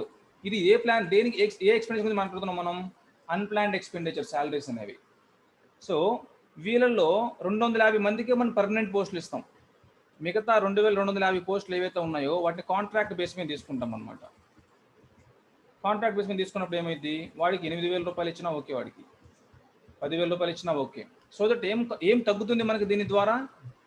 ఈ అన్ప్రొడక్టివ్ ఎక్స్పెండిచర్ తగ్గుతుంది అనమాట. ఆ తగ్గించడం కోసంగానే మనం ఏం చేస్తున్నామంటే గవర్నమెంట్ ఏం చేస్తుంది అంటే ఈ రెగ్యులరైజ్డ్ నోటిఫికేషన్స్ ఏవైతే ఉన్నాయో ఇది ఇవ్వదు. ఎందుకంటే ఏదన్నా ఒక ప్రాజెక్ట్ లేకుండా ఒక స్కీమ్ తీసుకుంటే ఒకసారి ఇన్వెస్ట్ చేస్తే అయిపోతుంది. కానీ ఇక్కడ అట్లా కాదు, ఎవ్రీ మంత్ బర్డెన్ అనమాట ఇది శాలరీ అనేది. సో శాలరీస్ అనేవి అన్ప్లానెడ్ ఎక్స్పెండిచర్ కింద తీసుకుంటాం. ప్లానెడ్ ఎక్స్పెండిచర్ అంటే డెవలప్మెంటల్ యాక్టివిటీస్ కోసంగా ఆర్ ప్రొడక్టివ్ యాక్టివిటీస్ కోసంగా ఖర్చు పెట్టేది ఏదైతే ఉందో దాన్ని ప్లానెడ్ ఎక్స్పెండిచర్ అని చెప్తాం అనమాట. సో ఓవరాల్ గుర్తుపెట్టుకోండి, గవర్నమెంట్ ఎక్స్పెండిచర్ అనేది జనరల్గా మనం అంటే క్వాలిటీ పరంగా మాట్లాడుకుంటే 2 రకాలుగా డివైడ్ చేసుకుంటాం. ఒకటి ప్లానెడ్, రెండవది అన్ప్లానెడ్. ఇప్పుడు మీరు చెప్పారు అన్ప్లానెడ్ అంటే ఏమని చెప్పుకున్నామంటే డెవలప్మెంటల్ కాదు, న్యాచురల్ కెలామిటీ వచ్చింది దాన్ని ఖర్చు పెడతాం, అది డెవలప్మెంటల్ యాక్టివిటీ కాదు అది. సో అది ఏదైతే ఉందో ఇలాంటి దాన్ని అన్ప్లానెడ్ ఆర్ అన్డెవలప్మెంట్ అని చెప్తాం, నాన్ ప్రొడక్టివ్ అని చెప్పుకుంటా ఉన్నాము. సో ఓవరాల్గా ఇలా బ్రాడ్ కేటగిరీని డివైడ్ చేసుకుంటాం. సో రెవెన్యూ ఎక్స్పెండిచర్ ఏదైతే ఉందో రెవెన్యూ ఎక్స్పెండిచర్లో ప్లానెడ్ అన్ప్లానెడ్ డివైడ్ చేసుకుంటాం. అది ఏదైనా బ్రాడ్గా చెప్పండి ఎవరైనా ఒక్కొక్కటి. ఒకటి ఇంటరెస్ట్ రిసీప్ట్ అనేది మనకు వడ్డీ చెల్లింపులు అనేవి వచ్చినాయి అనుకోండి, మన ఇండియాకి వచ్చినాయి అనుకోండి. సో వాటిని ఏమనుకున్నాము అంటే రెవెన్యూ రిసీప్ట్స్ అనుకున్నాం. అలాగే మనం కూడా అప్పులు చేస్తుంటాం బయట దేశాల దగ్గర నుంచి. సో మనం వడ్డీలు చెల్లించాలి కదా వాటికి. సో వాటిని ఏమంటాను నేను? ఇంటరెస్ట్ పేమెంట్స్ అన్నాను. ఇదే మేజర్ పోర్షన్ ఎక్కువ ఉంటుంది అనమాట, అందుకే టాప్లో రాస్తున్నా. సో రెవెన్యూ ఎక్స్పెండిచర్ పరంగా తీసుకుంటే ఇంటరెస్ట్ పేమెంట్స్ ఉంటాయి. బయట దేశాలకు ఇచ్చే గ్రాంట్స్ ఏవైతే ఉన్నాయో మన దేశానికి వచ్చిన గ్రాంట్లోనేమో రెవెన్యూ రిసీప్ట్ల కింద తీసుకున్నాం. మనం బయట దేశాలకు ఇచ్చే గ్రాంట్లు ఏవైతే ఉన్నాయో వాటిని వేటి కింద తీసుకుంటాం? రెవెన్యూ ఎక్స్పెండిచర్ కింద తీసుకుంటాం. అలాగే social scheme, social service sector ఏదైతే ఉందో వాటికి సంబంధించిన స్కీమ్స్ కానీ శాలరీస్ కానీ శాలరీస్ కానీ, అంటే ట్రాన్స్ఫర్ పేమెంట్స్ అంటే సోషల్ సెక్టర్ కింద మాట్లాడుకుంటున్నాం. అంటే ఏంటి, పెన్షన్స్ కానీ అవన్నీ కూడా. సో అవన్నీ కూడా transfer payments from the government. ఇవన్నీ ఏంటి, గవర్నమెంట్ యొక్క రెవెన్యూ ఎక్స్పెండిచర్ అన్నమాట. సో వీటన్నింటిలోకి జనరల్గా ఏం ఎక్కువ ఉంటాయి అంటే ఈ ఇంట్రెస్ట్ పేమెంట్స్ ఎక్కువ ఉంటాయి ప్రతి ఇయర్. దాంతోపాటు ఇలాంటి స్కీమ్స్ ఏవైతే ఉన్నాయో ఈ స్కీమ్స్ మీద ఉంటుంది అనమాట. సో పెన్షన్స్ కానీ, లేకుంటే లైక్ వడ్డీ లేని రుణాల పరంగా తీసుకున్నా సరే, లేకుంటే ఈ మిడ్ డే మీల్స్ ప్రోగ్రామ్ పరంగా తీసుకున్నా సరే, ఇలాంటివి ఎంజీ నరేగా ప్రోగ్రామ్ పరంగా తీసుకున్నా సరే. సో ఇలాంటివన్నీ ఏంటి అంటే సోషల్ సెక్టర్ స్కీమ్స్ అనమాట. వాళ్ళకి ఎట్లా కూడా పైసలు ఇవ్వాలి, సో అందువల్ల అరేంజ్ చేసినాయి. ఇలాంటివన్నీ కూడా అన్ప్రొడక్టివ్ అనమాట. So this is revenue expenditure. So revenue receipts ఒక పక్క, రెవెన్యూ ఎక్స్పెండిచర్ ఒక పక్క. జనరల్గా గవర్నమెంట్కి ఏది ఎక్కువ ఉండాలి అంటే రెవెన్యూ రిసీప్ట్ ఎక్కువ ఉండాలి, రెవెన్యూ ఎక్స్పెండిచర్ తక్కువ ఉండాలి. ఎందుకు రెవెన్యూ ఎక్స్పెండిచర్ తక్కువ ఉండాలి అంటే ఇలాంటి స్కీమ్స్ అనేవి అన్ప్రొడక్టివ్. మనకు వచ్చిన ఆదాయం మొత్తం రెవెన్యూ ఎక్స్పెండిచర్లో పోయింది అనుకోండి, ఇంకా డెవలప్మెంట్లు ఎక్కడ ఉంది? సో ఇదంతా కూడా నాన్ డెవలప్మెంట్ పరంగా మాట్లాడుకున్నాం మనం. రెవెన్యూ అకౌంట్ అంటేనే నాన్ డెవలప్మెంట్ పరంగా మనం మాట్లాడుకునేది. సో ఓవరాల్గా మీరు మాట్లాడుకుంటే ఈ రెవెన్యూ అకౌంట్ ఏదైతే ఉందో ఈ రెవెన్యూ అకౌంట్లో so tax, revenue receives to tax income, non tax income, అలాగే గ్రాంట్స్ ఇన్ ఎయిడ్. చూడండి, ఎక్స్పెండిచర్ పరంగా మాట్లాడుకున్నప్పుడు మనం ఏం చెప్పుకున్నాం? Planned expenditure, unplanned expenditure. So గుర్తుపెట్టుకోండి, రెవెన్యూ ఎక్స్పెండిచర్ ద్వారా మనం ఏమనుకున్నాం? ఎలాంటి అసెట్ క్రియేట్ కాదు. మీకు శాలరీ ఇస్తే అసెట్ క్రియేట్ కాదు, సో మీకు పెన్షన్ ఇస్తే అసెట్ క్రియేట్ కాదు. ఓకే, మీరు ఒక డ్యామ్ కట్టించి, ఒక బిల్డింగ్ కట్టించి, ఒక టెక్నాలజీ డెవలప్ చేస్తే అసెట్ క్రియేట్ అయినట్టు. సో ఈ రెవెన్యూ ఎక్స్పెండిచర్ అంటే టెక్నికల్గా మీనింగ్ ఏంటి అంటే it doesn't result in creation of assets. So creation of assets అనేవి ఉండవు అనేది మీనింగ్ అనమాట. Okay, so that is revenue account అమ్మా. So revenue receipts, revenue expenditure. Sir చెప్పమ్మా. సార్ ఇందాక మీరు డ్యామ్ కట్టేయడం అవి ఉన్నారు కదా, అవి క్యాపిటల్ అకౌంట్లోకి వస్తాయి సార్? అవును, నీకు చెప్పలేదు, అందుకే ఇది doesn't result in creation of assets అని చెప్పాను. సార్ ఇందాక మీరు పోలవరం గురించి చెప్పారు. అవును, ఓవరాల్ గా నేను గవర్నమెంట్ యొక్క ఎక్స్పెండిచర్ పరంగా మాట్లాడా. గవర్నమెంట్ ఎక్స్పెండిచర్ లో రెవెన్యూ ఎక్స్పెండిచర్ ఉంది, క్యాపిటల్ ఎక్స్పెండిచర్ ఉంది కదా. సో ఏ ఎక్స్పెండిచర్ అయినా సరే, ఏ ఎక్స్పెండిచర్ రెండు రకాలుగా మాట్లాడుకుంటాం. ఒకటి ప్లానెడ్, ఒకటి అన్ప్లానెడ్ కింద మాట్లాడుకుంటాం అనమాట. సో అది ప్లానెడ్ పరంగా ఏముంది, అన్ప్లానెడ్ పరంగా ఏముంది. అది ఒకవేళ డెవలప్మెంటల్ పర్పస్ కోసంగా ఉందా, that is planned expenditure. Development purpose కోసం కానిదా అన్ప్లానెడ్ ఎక్స్పెండిచర్. ఇది బ్రాడ్ అనమాట. ఓవరాల్ గవర్నమెంట్ ఎక్స్పెండిచర్ గురించి మనం మాట్లాడుకున్నప్పుడు అది రెవెన్యూ క్యాపిటల్ అని మాట్లాడట్లేదు. సార్ క్వశ్చన్స్ లో మెన్షన్ చేస్తే అది అట్లాగా ఏమని మెన్షన్ చేస్తారా సార్? ఇట్లా క్వశ్చన్స్ లో ఇది డెవలప్మెంట్ పర్పస్ గా అయితే ఇది రెవెన్యూ ఎక్స్పెండిచర్ అని ఇట్లా క్వశ్చన్స్ ఇచ్చేటప్పుడు which of the following comes under revenue expenditure ఇచ్చేయచ్చు కావాలంటే మీకు. అవును, అప్పుడు డ్యామ్స్ ప్రాజెక్ట్స్ అంటే సింపుల్ గా ఇచ్చేస్తే దాన్ని మనం రెవెన్యూ ఎక్స్పెండిచర్ కింద తీసుకోవాలా? రెవెన్యూ ఎక్స్పెండిచర్ కాదు అది, దట్ ఈస్ క్యాపిటల్ ఎక్స్పెండిచర్. ఇక్కడ నుంచి చూడండి, results in the creation of assets అని చెప్పి. మీకు ఏదైనా టాంజిబుల్ అసెట్ క్రియేట్ అవుతుంది అన్నప్పుడు, ఒక టెక్నాలజీ డెవలప్ అవుతుంది అన్నప్పుడు ఆటోమేటిక్గా దట్ ఈజ్ క్యాపిటల్ ఎక్స్పెండిచర్ అనమాట. సో ఒక కంట్రీకి ఏది ఎక్కువ ఉండాలి అంటే క్యాపిటల్ ఎక్స్పెండిచర్ ఎక్కువ ఉండాలి. కానీ మన కంట్రీ అని కదా, ఆల్మోస్ట్ అన్ని కంట్రీస్లో ఏది ఎక్కువ ఉంటుంది అంటే రెవెన్యూ ఎక్స్పెండిచర్ ఎక్కువ ఉంటుంది అనమాట. అంటే ఏంటంటే తిరిగి రాదు, వాటి నుంచి మళ్ళీ వెనక్కి ఏం రాదన్నమాట. ఓకే, సో ఓవరాల్గా రెవెన్యూకి సంబంధించి, రెవెన్యూ అకౌంట్కి సంబంధించి ఇది అనమాట. రెవెన్యూ రిసీప్ట్స్ ఒకటి, రెవెన్యూ ఎక్స్పెండిచర్ ఒకటి. Clear? Then moving to capital account. Again capital అకౌంట్లో కూడా క్యాపిటల్ రిసీప్ట్స్ అలాగే capital expenditure. Capital receipts, capital expenditure రెండు రకాలు ఉంటాయి. దెన్ ఈ క్యాపిటల్ రిసీప్ట్స్లో ఏముంటాయి అంటే మనం ఆల్రెడీ చెప్పుకున్నాము. క్యాపిటల్ రిసీప్ట్స్లో ఏముంటాయి ఇక్కడ చూడండి, పబ్లిక్ డెట్. క్లారిటీ ఇస్తా.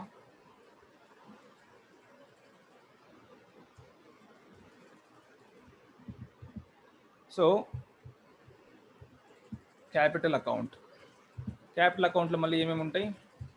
Capital receipts, capital expenditure. So మూలధన ఆదాయం, మూలధన వ్యయం. ఈ క్యాపిటల్ రిసీప్ట్స్లో ఏమేమి ఉంటాయి అంటే ఫస్ట్ వన్, మనం ఇంట్రెస్ట్ పేమెంట్స్ గురించి మాట్లాడుకున్నాం, అలాగే ఇంట్రెస్ట్ రిసీప్ట్స్ గురించి మనం మాట్లాడుకున్నాం. మనం ఇచ్చిన అప్పులు ఏవైతే ఉన్నాయో ఆ ఇచ్చిన అప్పులకు సంబంధించిన వడ్డీలు ఏవైతే మనకు వస్తున్నాయో వాటిని వేటి కింద వేసుకున్నాం? మనం రెవెన్యూ రిసీప్ట్స్ కింద వేసుకున్నాం, మనకు వచ్చే వడ్డీ. అలాగే మనకి ఏవైతే అప్పులు వచ్చి ఉంటాయో, అంటే బయట దేశాల నుంచి మనం అప్పులు తీసుకో ఉంటాం కదా, సో మనకి ఏవైతే loans or debt, loans or debt ఏదైతే ఉందో, అంటే ప్రభుత్వం చేసే అప్పులు ఏవైతే ఉన్నాయో, ఈ ప్రభుత్వం చేసే అప్పులు దేని కింద వేసుకుంటాము అంటే క్యాపిటల్ రిసీప్ట్స్ కింద వేసుకుంటాము. ప్రభుత్వానికి వచ్చే గ్రాంట్లు దేని కింద వేసుకుంటాము? ప్రభుత్వానికి వచ్చే గ్రాంట్లు దేని కింద వేసుకుంటాము? Revenue receipts. ప్రభుత్వానికి వచ్చే గ్రాంట్లేమో అంటే అన్కండిషనల్ గా వచ్చే ఇన్కమ్ ఏదైతే ఉందో అది గ్రాంట్, అది రెవెన్యూ రిసీప్ట్. కండిషనల్ గా వచ్చే ఇన్కమ్ ఏదైతే ఉందో అది లోను, అదేమో క్యాపిటల్ రిసీప్ట్స్. సో ప్రభుత్వానికి వచ్చే లోన్స్, ప్రభుత్వం చేసే అప్పులు ఏవైతే ఉన్నాయో, ప్రభుత్వం చేసే అప్పులు అనేవి క్యాపిటల్ రిసీప్ట్స్, ప్రభుత్వానికి వచ్చే గ్రాంట్లు అనేవి రెవెన్యూ రిసీప్ట్స్. ప్రభుత్వం చేసిన వడ్డీ ఏదైతే, ప్రభుత్వం చేసిన అప్పు ఏదైతే ఉందో ఆ అప్పు అనేది క్యాపిటల్ రిసీప్ట్, ఆ అప్పు మీద కట్టే వడ్డీ అనేది రెవెన్యూ ఎక్స్పెండిచర్. ఇది కొంచెం అర్థం చేసుకోండి, ఓకే? సో రాసుకోవాలి కూడా. సో ప్రభుత్వం చేసే అప్పు, దీన్ని డెట్ అన్నాము. టెక్నికల్గా మనం ఏం మాట్లాడతాము అంటే పబ్లిక్ డెట్ అంటాము. ఇది ఎక్కడ వచ్చిందండి పబ్లిక్ డెట్? ఎక్కడ విన్నారు మీరు దీన్ని? నేషనల్ ఇన్కమ్ లో. రీసెంట్గా ఎక్కడ వినలేదా? క్యాపిటల్ అకౌంట్లో base and means advances, public debt. సరే, సో ఓవరాల్గా మీరు ట్రెజరీ బిల్స్ అంటే ఏం చెప్పుకున్నాం? The ways and means advance అంటే ఏం చెప్పుకున్నాం కదా? సో గవర్నమెంట్ ఏదైతే ఉందో, గవర్నమెంట్ కావాల్సి వస్తే అప్పు చేసే విధానాన్ని ఏమన్నాం మనం? WME అని చెప్పుకున్నాం కదా. So that is public debt. ప్రభుత్వానికి డబ్బులు కావాలి అనుకుంటే అవి ఏం చేస్తుంది? ట్రెజరీ బిల్స్ రిలీజ్ చేస్తుంది షార్ట్ టర్మ్ కోసం, లెస్ దాన్ 1 year ఉన్నవి ట్రెజరీ బిల్స్ అని చెప్పుకున్నాం. సో ఇవన్నీ ఏంటి? పబ్లిక్ డెట్కి కావాల్సిన టూల్స్ అన్నమాట. సో ప్రభుత్వం చేసే అప్పు ఏదైతే ఉందో, పబ్లిక్ డెట్ ఏదైతే ఉందో, ఆ పబ్లిక్ డెట్ అనేది దేని కింద వస్తుంది అంటే క్యాపిటల్ రిసీప్ట్స్ కింద వస్తుంది. సెకండ్ వన్,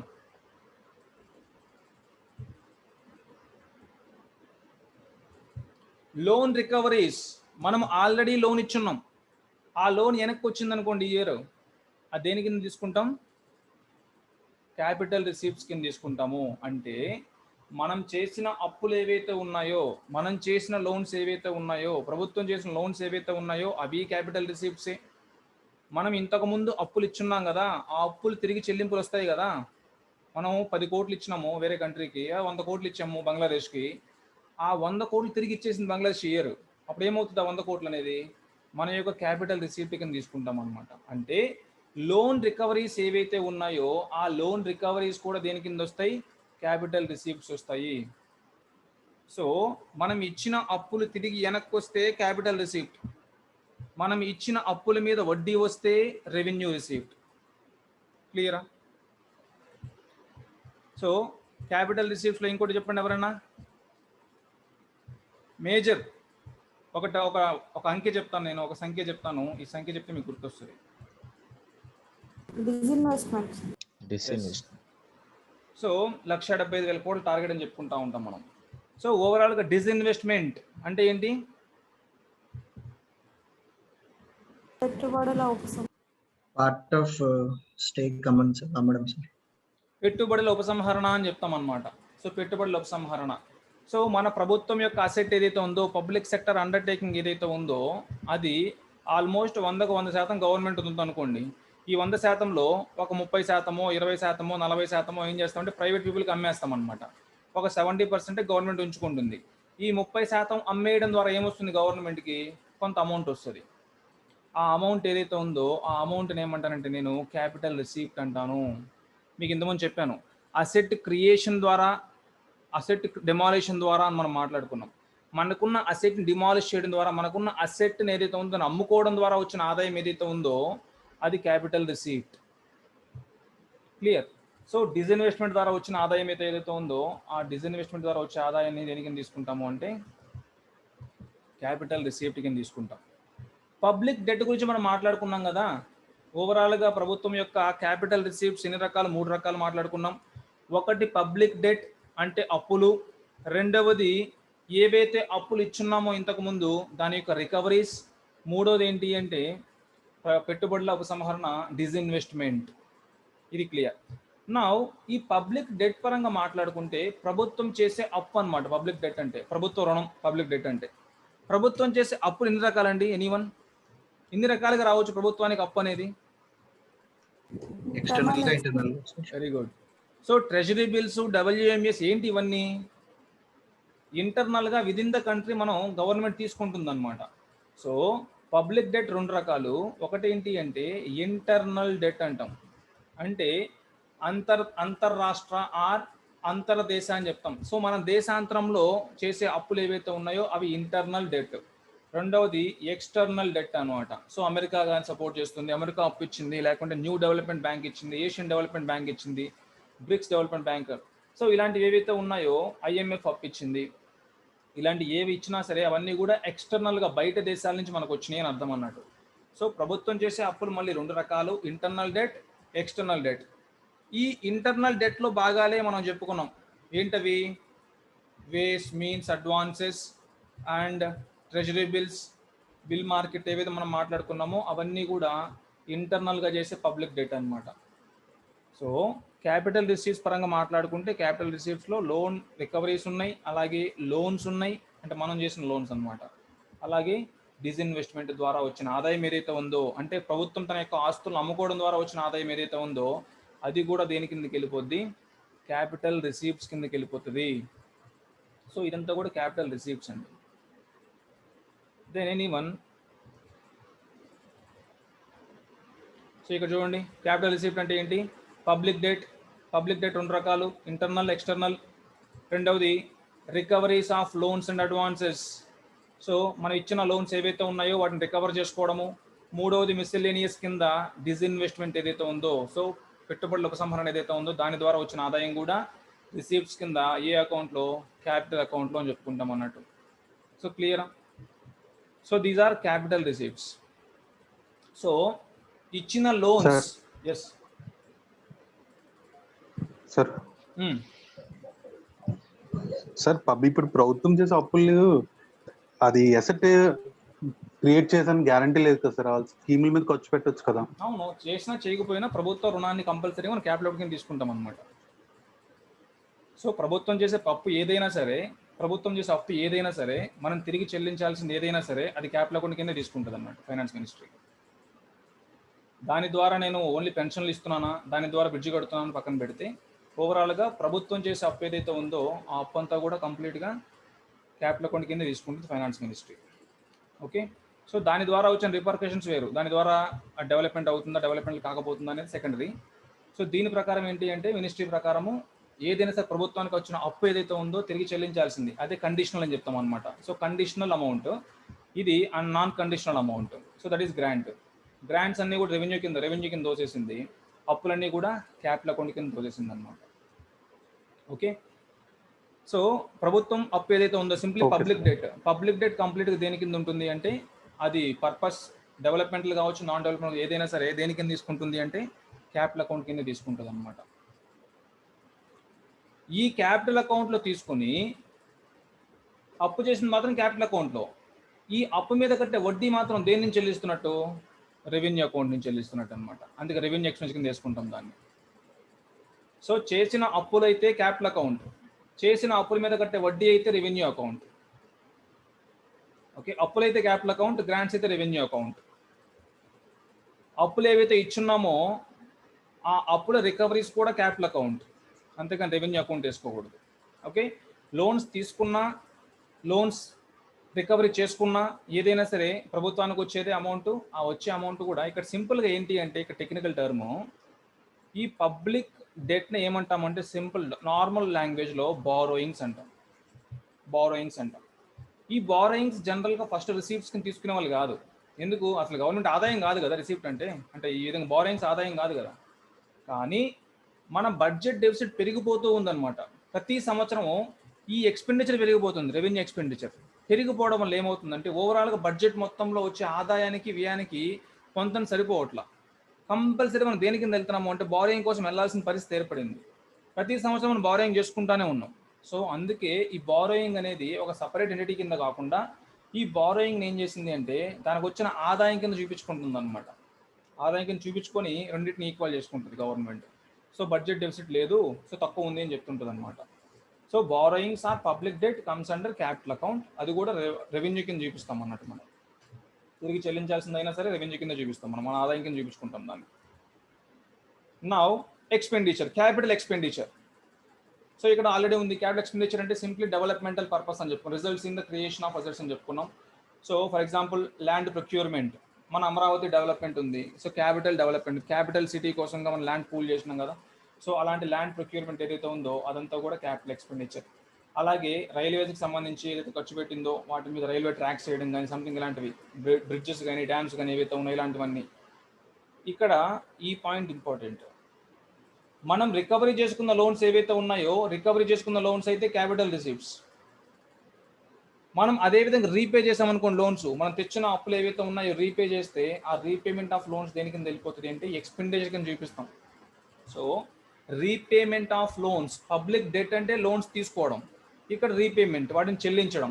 సో అప్పులు చెల్లించడం ఏదైతే ఉందో ఆ అప్పుల చెల్లింపును కూడా మనం దేని కింద తీసుకుంటామంటే ఎక్స్పెండిచర్ కింద తీసుకుంటాం. ఏ ఎక్స్పెండిచరు? క్యాపిటల్ ఎక్స్పెండిచర్ కింద తీసుకుంటాం అనమాట. So that is repayment of loans. ఇంకా డిఫెన్స్ కానీ ఏదైనా సరే మనం మిజైల్ టెక్నాలజీ కొనుక్కుంటున్నాము, లేకుంటే రాఫెల్ మిజైల్స్ ఉన్నాయి, సంథింగ్ అలాంటి ఏవైతే రాఫెల్ అగ్రిమెంట్ ఉంది కదా. సో యుద్ధ విమానాలు ఏవైతే ఉన్నాయి వాటికి సంబంధించి ఇలాంటి ఏ బై చేస్తున్నా సరే టెక్నాలజీ కొనుక్కుంటున్నా సరే అవంతా కూడా క్యాపిటల్ ఎక్స్పెండిచర్ కింద తీసుకుంటాం అన్నట్టు.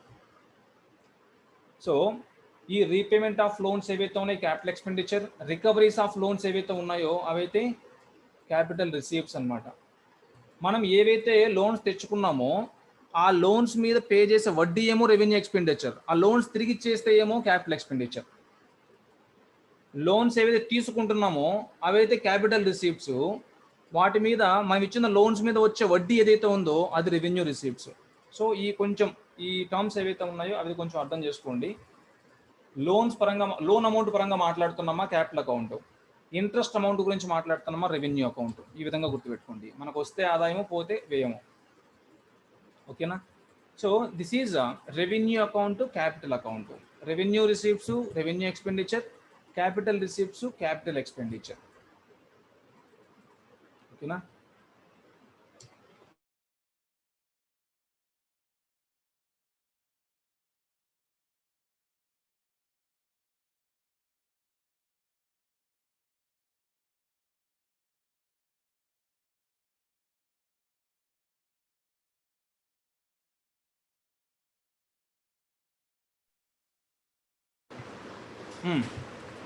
So this is the broad category అండి. బడ్జెట్కి సంబంధించి రెవెన్యూ అకౌంట్ ఏంటి, క్యాపిటల్ అకౌంట్ అంటే ఏంటి అనేది.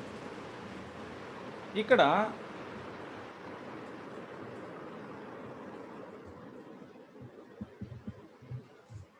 మీరే చెప్పండి. రెవెన్యూ అకౌంట్, రెవెన్యూ ఖాతా. ఈ రెవెన్యూ ఖాతాలు ఏమేమి ఉన్నాయి? ఒకటి రెవెన్యూ ఇన్కమ్, దాన్ని రెవెన్యూ రిసీప్ట్స్ అనుకున్నాం. రెండవది రెవెన్యూ వ్యయం, దాన్ని రెవెన్యూ ఎక్స్పెండిచర్ అనుకున్నాం. So revenue receipts, revenue expenditure.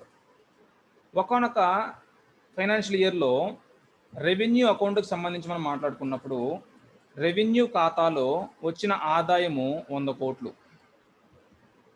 Revenue ఖాతా నుంచి ఖర్చు పెట్టేది ఎంత అంటే 135 కోట్లు. సో రెవెన్యూ అకౌంట్లో ప్లస్ ఎంత అంటే 100 కోట్లు, మైనస్ ఎంత అంటే 135 కోట్లు. దెన్ డిఫరెన్స్ ఎంత? 35 crores.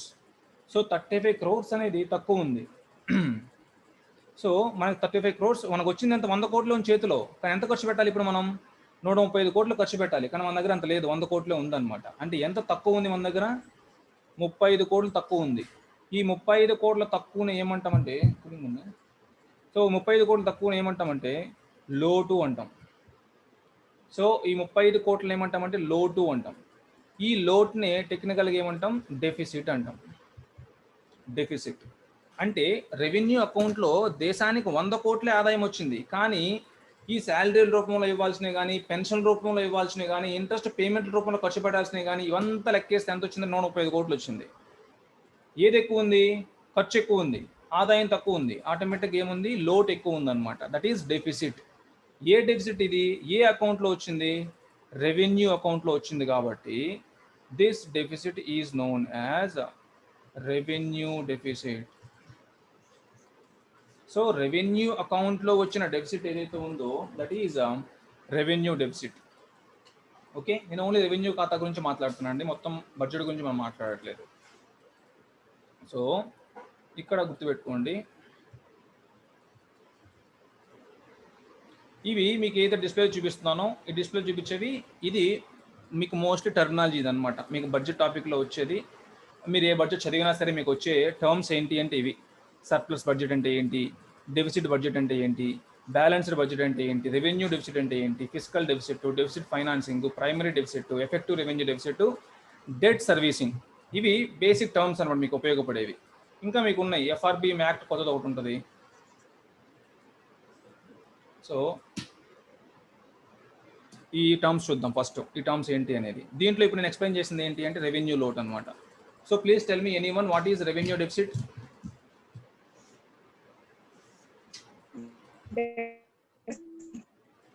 Revenue receipts, then it is revenue deficit.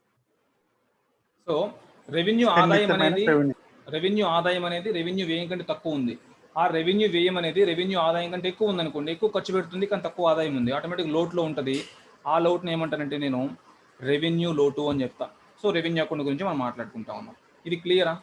మీరు ఎవరైనా చెప్పండి గవర్నమెంట్ యొక్క టోటల్ రిసీవ్స్ ఎంత అంటే ఏం చెప్తారు? గవర్నమెంట్ యొక్క టోటల్ ఎక్స్పెండిచర్ అంటే ఏం చెప్తారు?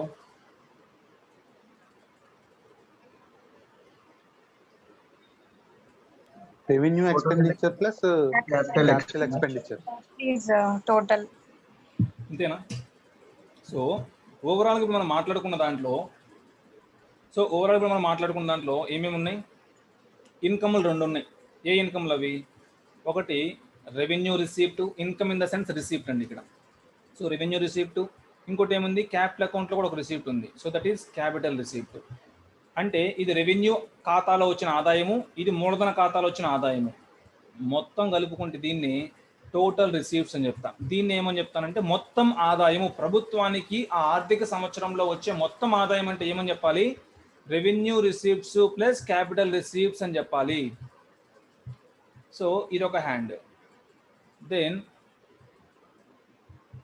లైన్ చాలా చక్కగా వచ్చింది. దెన్ ఎక్స్పెండిచర్ పరంగా మాట్లాడుకుంటే రెవెన్యూ అకౌంట్లో ఒక ఎక్స్పెండిచర్ ఉంది, క్యాపిటల్ అకౌంట్లో ఒక ఎక్స్పెండిచర్ ఉంది. సో రెవెన్యూ అకౌంట్లోకి ఎక్స్పెండిచర్ ఉంది, రెవెన్యూ ఎక్స్పెండిచర్. క్యాపిటల్ అకౌంట్లోకి ఎక్స్పెండిచర్ ఉంది, క్యాపిటల్ ఎక్స్పెండిచర్ కదా. ఇది రెవెన్యూ వ్యయం, ఇది మూలధన వ్యయం. ఈ మొత్తాన్ని తీసుకుంటే ఏమవుద్ది? మొత్తం వ్యయం, ప్రభుత్వం యొక్క మొత్తం వ్యయం, దట్ ఈస్ టోటల్ ఎక్స్పెండిచర్ అని చెప్తా అనమాట. సో ప్రభుత్వానికి ఒకానొక సంవత్సరంలో రెవెన్యూ రిసీప్ట్స్ ద్వారా 100 కోట్లు, మనకున్న ఆస్తులు అమ్మడం ద్వారా, ఆస్తుల్ని అమ్మడం ద్వారా వచ్చిన ఆదాయం దేంట్లో వేసుకుంటామండి?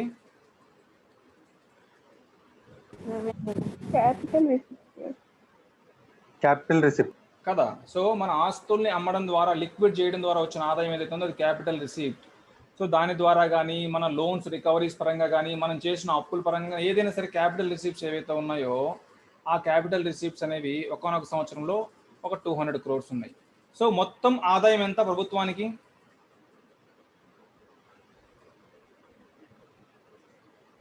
$300 crores. సో 300 crores అని చెప్తాం అనమాట.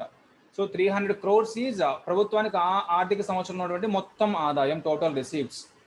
అలాగే రెవెన్యూ ఎక్స్పెండిచర్లో ప్రభుత్వము ఈ శాలరీల ద్వారా కానీ, పెన్షన్ల ద్వారా కానీ, సో దీని ద్వారా ఎంత ఖర్చు పెడదాం అనుకుంటుంది అంటే 120 crores ఖర్చు పెడుతుంది. అలాగే క్యాపిటల్ ఎక్స్పెండిచర్, ల్యాండ్ పూలింగ్ కానీ, టెక్నాలజీ కొనుక్కోవడం కానీ, సంథింగ్ వ్యాక్సినేషన్ లాంటివి కొనుక్కుంటుంది. ఇప్పుడు బయట దేశాల నుంచి కొనుక్కుంటుంది ప్రభుత్వము. అలాంటిది ఏదైతే ఉందో అలాంటి ఎక్స్పెండిచర్ ఇదంతా కూడా క్యాపిటల్ ఎక్స్పెండిచర్. ఆ క్యాపిటల్ ఎక్స్పెండిచర్ కోసంగా ప్రభుత్వం ఎంత ఖర్చు పెడుతుంది అంటే దాదాపు 250 crores ఖర్చు పెడుతుంది. సో ప్రభుత్వం యొక్క మొత్తం వ్యయం ఎంత ఈ సంవత్సరంలో అంటే ఇది ఒక 120, ఇది ఒక 250, మొత్తం ఎంత? 370 crores. సో ప్రభుత్వానికి వచ్చిన మొత్తం ఆదాయం ఎంత? 300 కోట్లే. కానీ మొత్తం ఖర్చు ఎంత ఉంది? 370 కోట్లు ఉంది ఇప్పుడు. సో ఎంత కావాలి ఇంకా దానికి? 70 కోట్లు కావాలి. దీన్నే ఎంత తగ్గింది అని చెప్పుకోవచ్చా? ఎంత తగ్గింది? 70 కోట్లు తగ్గింది. సో ఇది మొత్తం గవర్నమెంట్ యొక్క బడ్జెట్ మొత్తంలో రిసీప్ట్స్ ఎంత అంటే 300 కోట్లు, ఎక్స్పెండిచర్ ఎంత అంటే 370 కోట్లు. ఎంత తగ్గింది అంటే 70 కోట్లు. ఈ తగ్గిన 70 కోట్లు నేను ఏమంటాను అంటే డెఫిసిట్ అంట, ఆర్ లోటు అని చెప్తాం. ఇది మొత్తం బడ్జెట్ పరంగా మాట్లాడుకుంటున్నాం కదా మనం. సో అందుకే దీన్ని ఏమంటారంటే budget deficit or deficit budget, ఏదైనా ఒకటే అమ్మా. సో లోటు బడ్జెట్ అని చెప్తాం టెక్నికల్గా. So that is deficit budget. Deficit budget అంటే ఏంటి? ఎవరైనా చెప్పండి. When total expenditure is more than total receipts. అంతేగా, టోటల్ ఎక్స్పెండిచర్ ఎంత? 370 is more than 300. This condition is known as deficit budget. ఎంత డెఫిసిట్లో ఉంది? 70 కోట్ల డెఫిసిట్లో ఉంది అని చెప్తాం అన్నమాట మనం. ఓకేనా? సో బడ్జెట్ డెఫిసిట్ అంటే ఏంటి? బడ్జెట్లో రెవెన్యూ రిసీప్ట్ ఏదైతే టోటల్ రిసీప్ట్స్ ఉన్నాయి, టోటల్ ఎక్స్పెండిచర్ ఉందో ఆ రెండు సమానంగా లేకపోతే అని మీనింగ్ అనమాట. సో ఇక్కడ ఓవరాల్గా బడ్జెట్ పరంగా మాట్లాడుకుంటే మీకు 2 టర్మ్స్ ఇంపార్టెంట్. ఏంటి ఆ 2 terms? Total receipts, total expenditure. ఈ 2 టర్మ్స్ని యూజ్ చేసుకుని ఏ విధంగా అయితే డిమాండ్కి సప్లైకి 3 ఈక్వేషన్ రాసుకున్నామో, demand is more than supply, demand is less than supply, demand is equal to supply. చెప్పండి ఫాస్ట్గా కండిషన్ ఏంటి?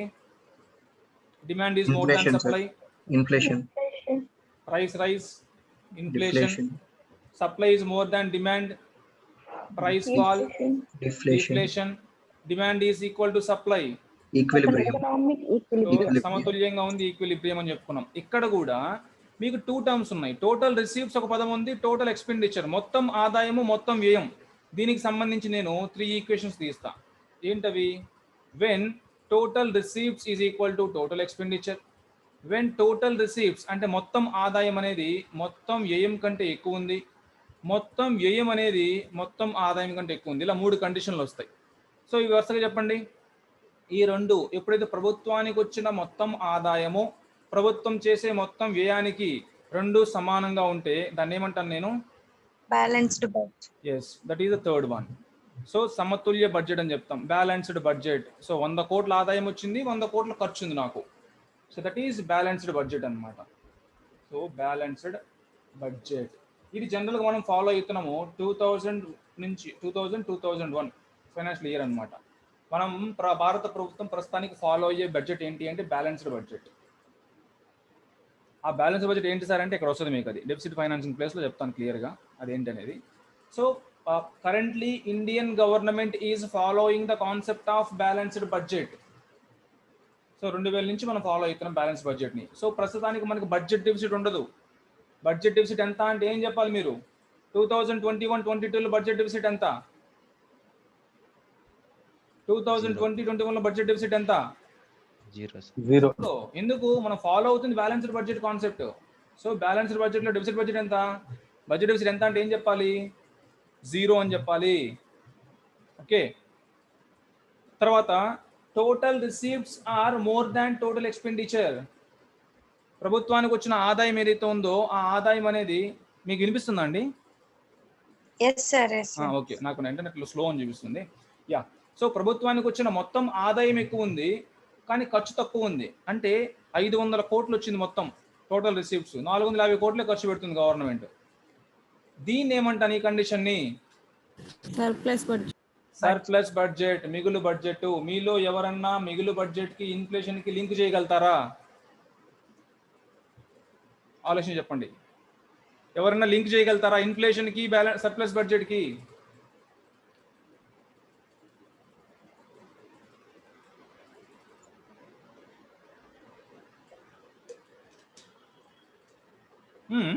ఇన్ఫ్లేషన్ తగ్గిపోద్ది సార్. ఇన్ఫ్లేషన్ తగ్గుతుంది.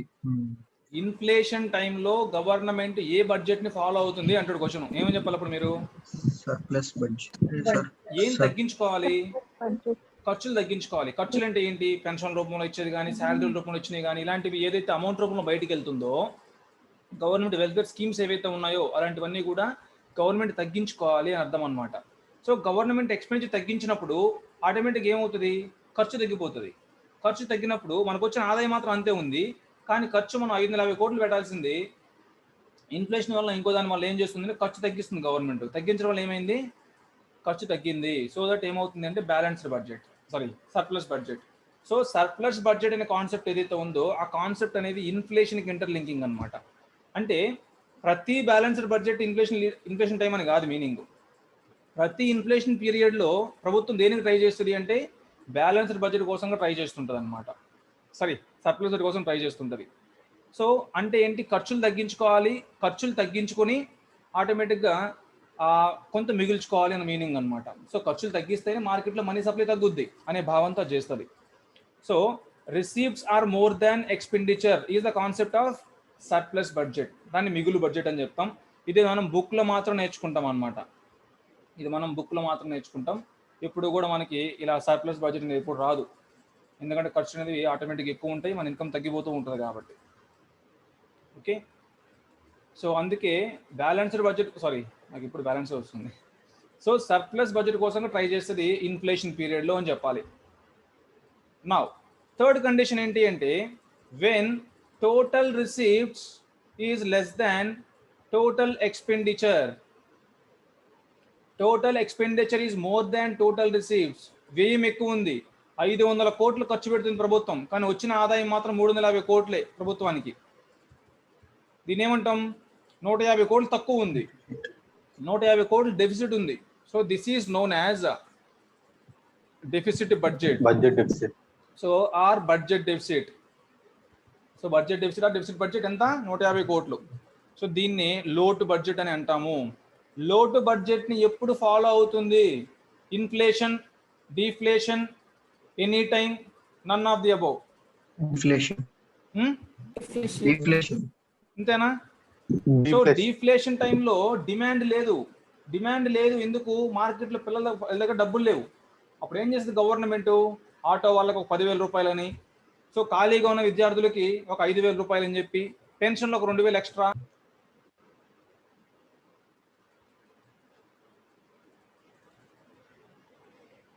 సో వినిపిస్తుందండి?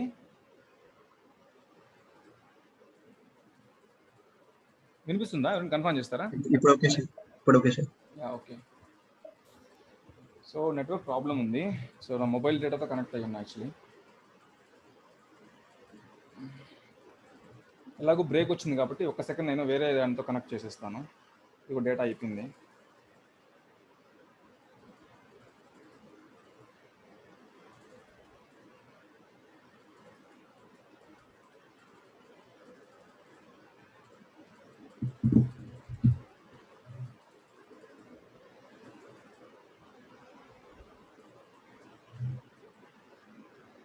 వినిపిస్తుందండి? కన్ఫర్మ్ చేస్తారు ఎవరన్నా? వినిపిస్తుందా ఇప్పుడు? Yes sir. Ya sir. Okay, ఏం టాపిక్ చెప్తున్నా? డెఫిసిట్ బడ్జెటా? ఎస్. సో డెఫిసిట్ బడ్జెట్ అప్పుడు నార్మల్గా డిఫ్లేషన్ టైంలో ఏముంటుంది, డిఫ్లేషన్ టైంలో జనరల్గా మార్కెట్లో డిమాండ్ ఉండదు. డిమాండ్ ఎందుకు ఉండదు, మనీ ఉండదు కాబట్టి ఆటోమేటిక్గా మార్కెట్లో ఏం చేస్తుంది గవర్నమెంట్, వాళ్ళకి మనీ సప్లై చేయడం కోసంగా 1,000 రూపాయల పెన్షన్ 1,200 చేస్తుంది. సో నిరుద్యోగ వృత్తిని పెంచుద్ది, సంథింగ్ ఇట్లా ఫ్రీగా మనీ ఇస్తుంటుంది అనమాట. అప్పుడు ఏమవుతుంది గవర్నమెంట్కి ఎక్స్పెండిచర్ పెరిగిపోద్ది. సో గవర్నమెంట్కి ఎక్స్పెండిచర్ పెరిగిపోయి రెవెన్యూ అట్లే ఉంది, రెవెన్యూ మాత్రం కాన్స్టెంట్, కానీ ఎక్స్పెండిచర్ పెంచేస్తుంది. పెరిగినప్పుడు ఏమవుతుంది, ఆటోమేటిక్గా లోట్ ఎక్కువ ఉంటుంది అనమాట. So that is known as deficit budget. So surplus budget దేనికి రిలేషన్ అంటే ఇన్ఫ్లేషన్కి రిలేషన్, డెఫిసిట్ బడ్జెట్ దేనికి రిలేషన్ అంటే డిఫ్లేషన్కి relation. Clear? Now you know about revenue deficit. What is revenue deficit? Revenue అకౌంట్కు సంబంధించి రెవెన్యూ రిసీప్ట్స్ పరంగా మాట్లాడుకుంటే revenue receipts, revenue expenditure. So ఇది లోటు కాబట్టి ఏం ఎక్కువ ఉంటుంది, ఎక్స్పెండిచర్ ఎక్కువ ఉంటుంది, రిసీప్ట్స్ తక్కువ ఉంటాయి. అది రెవెన్యూకి సంబంధించింది కాబట్టి revenue expenditure is more than, revenue వ్యయం అనేది రెవెన్యూ ఆదాయం కంటే ఎక్కువ ఉంటే దట్ ఈజ్ రెవెన్యూ లోటు అని చెప్తాం అనమాట. సో రెవెన్యూ డెఫిసిట్ మనకి ఎగ్జామినేషన్ పాయింట్ ఆఫ్ వ్యూలో ఇది ఇంపార్టెంట్. ఈ మూడు జస్ట్ మీకు బేసికల్గా డెఫినేషన్ కోసంగా నేర్చుకోవడమే. డెఫిసిట్ బడ్జెట్ కానీ, సర్ప్లస్ బడ్జెట్ కానీ, బ్యాలెన్స్ బడ్జెట్ కానీ డెఫినేషన్ కోసంగా నేర్చుకున్నాం. ఇక్కడ నుంచి ఏవైతే ఉన్నాయో ఇవన్నీ కూడా మీకు వాల్యూస్తో పాటు ఇంపార్టెంట్ అనమాట. వాల్యూస్తో పాటు ఇంపార్టెంట్. దెన్ రెవెన్యూ డెఫిసిట్ ఎంత, 2020-21లో ఆర్డీ ఎంత, 2020-21-22కి ఆర్డీ ఎంత ఎక్స్పెక్ట్ చేస్తున్నారు, ఇలాంటివి ఉంటాయి క్వశ్చన్స్. సో మీకు ఇక్కడ కాన్సెప్ట్తో పాటు నంబర్స్ కూడా ఇంపార్టెంట్ ఎగ్జామినేషన్ పాయింట్ ఆఫ్ వ్యూలో. So you know about revenue deficit. Revenue అకౌంట్కు సంబంధించి revenue expenditure is more than revenue received is known as revenue deficit. So మొదటి 4 clear.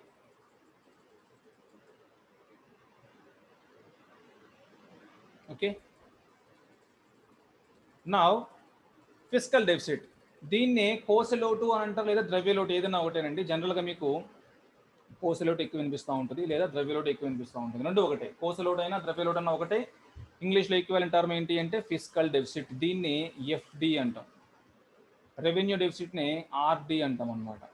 So recurring deposit, fixed deposit లాగా. FD అంటే, so FD fiscal deficit and revenue deficit. So clear. Now coming to fiscal deficit, then what is fiscal deficit? ఈ fiscal deficit ఏంటి అంటే, మీరు జాగ్రత్తగా అర్థం చేసుకోండి. ఇది లోటు కదా. ఫస్ట్ ఆఫ్ ఆల్ లోటు అంటే ఏంటి? ఏది ఎక్కువ? ఎక్స్పెండిచర్ ఎక్కువ. నేను ఈ లెఫ్ట్ సైడ్లో ఎక్స్పెండిచర్ రాస్తున్నా, ఈ రైట్ సైడ్లో రిసీప్ట్స్ రాస్తున్నా, మధ్యలో సింబల్ గ్రేటర్ దాన్ పెట్టాను. ఇది కరెక్టా కాదా కాన్సెప్ట్?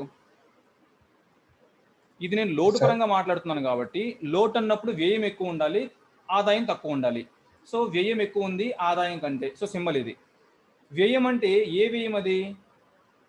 క్యాపిటల్ ఎక్స్పెండిచరు, అలాగే రెవెన్యూ ఎక్స్పెండిచరు. సో నేను ఇదే వాడతాను. So revenue expenditure plus capital expenditure, ఇంతేనా?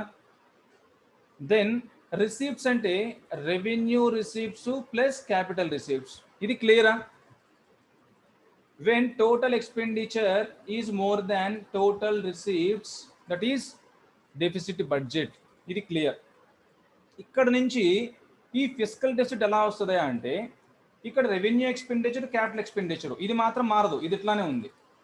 మనకు వచ్చిన ఆదాయం ఏదైతే ఉందో అది రిసీప్ట్స్ కదా. మనకు వచ్చిన ఆదాయము, మనకు వచ్చిన ఆదాయం receipt. Revenue receipt, capital receipt.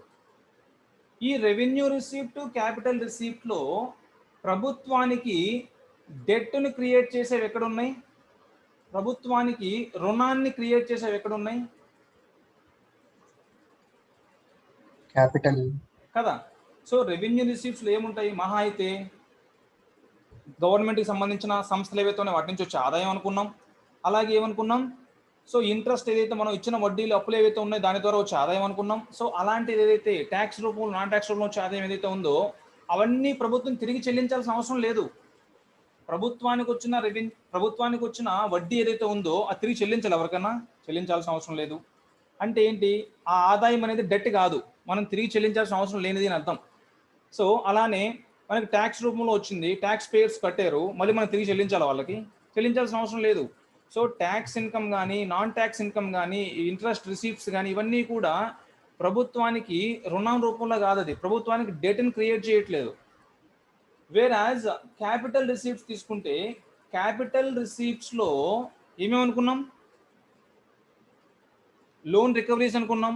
అంటే ఏంటి? మనం ఎవరికో అప్పు ఇచ్చుంటే ఇంతకుముందు తిరిగి చెల్లించారు, అది మళ్ళీ మనం తిరిగి చెల్లించాలి వాళ్ళకి, మనకు వచ్చింది అది అమౌంట్. సో దాన్ని తిరిగి చెల్లించాల్సిన అవసరం లేదు, అంటే అది కూడా డెట్ క్రియేట్ చేయట్లేదు. రెండవది డిస్ఇన్వెస్ట్మెంట్ ద్వారా, అంటే మనకున్న ఆస్తులను అమ్ముకోవడం ద్వారా మనకు వచ్చిన ఆదాయము, అది మళ్ళీ తిరిగి చెల్లించాలి వాళ్ళకి, ప్రైవేట్ వాళ్ళకి. నో, అమ్మేసాం కాబట్టి ఇంకా మనం తిరిగి చెల్లించాల్సిన అవసరం లేదు, మన అమౌంట్ అది. కానీ ఏదైతే పబ్లిక్ డెట్ అని చెప్పామో, అంటే టెంపరీగా 91 రోజుల ట్రెజరీ బిల్లు, 182 రోజుల ట్రెజరీ బిల్లు, 364 రోజుల treasury bill, ways and means advances, so ఇలాంటివి ఏవైతే ఉన్నాయో, ఇలాంటి వాటి ద్వారా ప్రభుత్వం తీసుకున్న అప్పు ఏదైతే ఉందో, ఆ అప్పు ద్వారా తీసుకున్న అమౌంట్, అప్పు ద్వారా వచ్చిన ఆదాయం ఏదైతే ఉందో ప్రభుత్వానికి, అది తిరిగి చెల్లించాలా లేదా? తిరిగి చెల్లించాలిగా. ఏదైతే తిరిగి చెల్లించాలో దాన్నే ఈ పదం వాడుతాను నేను. ఏదైతే ప్రభుత్వం మళ్ళీ తిరిగి చెల్లించాలో దాన్ని డెట్ క్రియేటింగ్ అసెట్స్ అని చెప్తా, ఆర్ డెట్ క్రియేటింగ్ రిసీప్ట్స్ అని చెప్తా.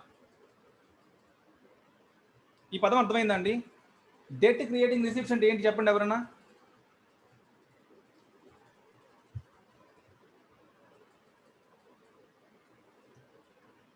The government has to repay to them. ఏమని ఇంకా ఎవరేమన్నా మీకు వినిపిస్తుందా అండి? నాకు లో అని చూపిస్తుంది. ప్రభుత్వం చేసే అప్పులు తిరిగి చెల్లించాలి కదా సార్. ఎస్. సో ఏదైనా సరే ప్రభుత్వానికి వచ్చిన ఆదాయంలో ఇది కంపల్సరీ తిరిగి చెల్లించాలి అని చెప్పేది ఏదైతే ఉందో అదంతా కూడా డెట్ క్రియేటింగ్ అన్నమాట. అంటే రుణాన్ని క్రియేట్ చేస్తుంది అది ప్రభుత్వానికి. రుణాన్ని క్రియేట్ చేసే ఆదాయం దేంట్లో ఉంది? క్యాపిటల్ రిసీప్ట్ లో ఉంది. సో మ్యూట్ చేయాలి సార్.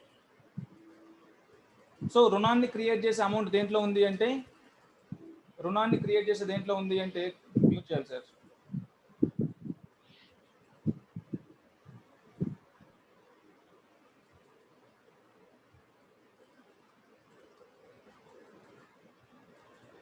సో రుణాన్ని క్రియేట్ చేసే రిసీప్ట్స్ దేంట్లో ఉన్నాయి? క్యాపిటల్ రిసీప్ట్స్లో ఉన్నాయి. ఇప్పుడు కమింగ్ టు ఫిస్కల్ డెఫిసిట్ ఏంటి అంటే ఇది డెఫిసిటే. So total expenditure minus total receipts కదా. ఈ టోటల్ రిసీప్ట్స్లో కూడా ఏమేమి ఉన్నాయి? Revenue receipts plus capital receipts ఉన్నాయి కదా. ఈ క్యాపిటల్ రిసీప్ట్స్లో ఎన్ని రకాలు ఉన్నాయమ్మా? క్యాపిటల్ రిసీప్ట్స్లో ఒకటి డెట్ క్రియేటింగ్, రెండవది నాన్ డెప్ట్ క్రియేటింగ్. నేను క్లియర్గా రాస్తాను.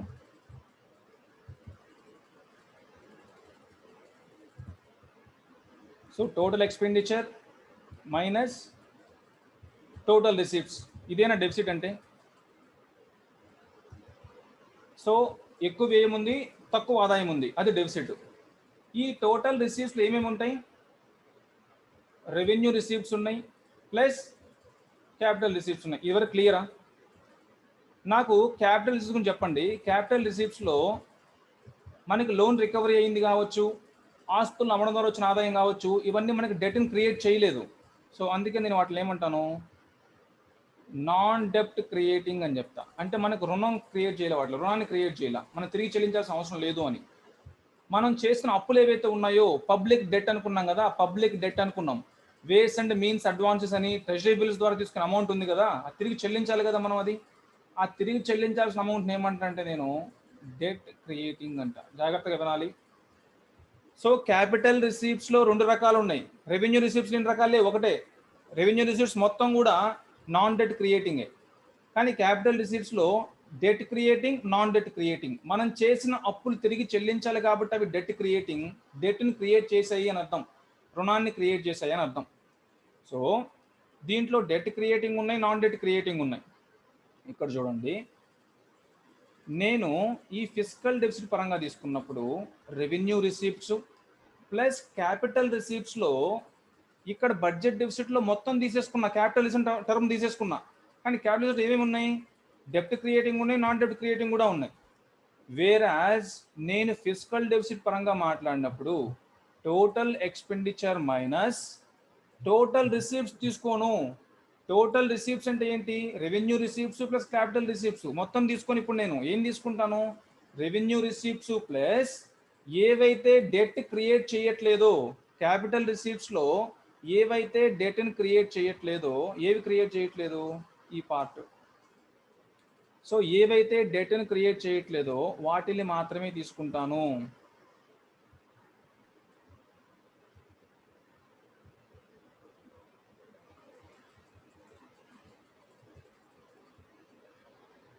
సో ఇక్కడ చూడండి, నార్మల్ బడ్జెట్ డెఫిసిట్ అయితే ఏమేమి తీసుకోవాలి? టోటల్ రిసీప్ట్ తీసేసుకోవాలి. టోటల్ రిసీప్ట్లో revenue receipt plus capital receipt తీసుకోవాలి. ఇక్కడ ఫిస్కల్ డెఫిసిట్ పరంగా మాట్లాడినప్పుడు ఫిస్కల్ డెఫిసిట్ని ద్రవ్యలోటు లేదా కోసలోటు అంటామో, దాన్ని తీసుకున్నప్పుడు సేమ్ ఇదే ఫార్ములా యూజ్ చేస్తున్నా. Total expenditure minus total receipts. ఈ టోటల్ రిసీప్ట్స్లో కొన్ని తిరిగి చెల్లించాల్సిన అవసరం ఉంది, అవి డెట్ క్రియేటింగ్, వాటిని తీసేస్తున్నా అనమాట. అంటే రెవెన్యూ రిసీప్ట్స్ అట్లానే ఉంటుంది. క్యాపిటల్ రిసీప్ట్స్లో రెండు రకాల్లో డెట్ క్రియేటింగ్, నాన్ డెట్ క్రియేటింగ్లో ఈ డెప్ట్ క్రియేటింగ్ని తీసుకోను. ఇవి తీసుకోకుండా ఏం తీసుకుంటా? ఓన్లీ నాన్ డెట్ క్రియేటింగ్ మాత్రమే తీసుకుంటాను. Okay. So total expenditure minus revenue receipts plus non debt creating assets తీసుకుంటాను. So this is known as fiscal deficit. దేన్ని తీసేసాను ఇప్పుడు నేను? ఏమేమి తీసుకోవట్లేదు ఇప్పుడు నేను ఫిస్కల్ డెఫిసిట్లో ఏం తీసుకోవట్లేదు. డెప్ట్ క్రియేటింగ్ డెట్ క్రియేటింగ్ తీసుకోవట్లే. మనం ఏదైతే అప్పులు చేసామో ఆ అప్పులు తీసుకోవట్లేదు అనమాట. ఆ అప్పులు లేకుండా మిగతా ఏదైతే ఉందో వాటి వరకే తీసుకుంటాను అని చెప్తున్నాను అనమాట. So fiscal deficit is known as fiscal deficit is equal to total expenditure minus revenue receipts plus capital receipts అని తీసుకోను. క్యాపిటల్ రిసీప్ట్స్ లో ఏవైతే నాన్ డెప్ట్ ఉన్నాయో ఆ నాన్ డెప్ట్ రిసీప్ట్స్ మాత్రమే తీసుకుంటాను. సో ఇది క్లియరా? మ్యూట్ చేయాలి సార్. సో ఇది రాసుకోవాలి. So fiscal deficit is equal to, so అందరూ కూడా ఇది రాసుకోండి అమ్మా.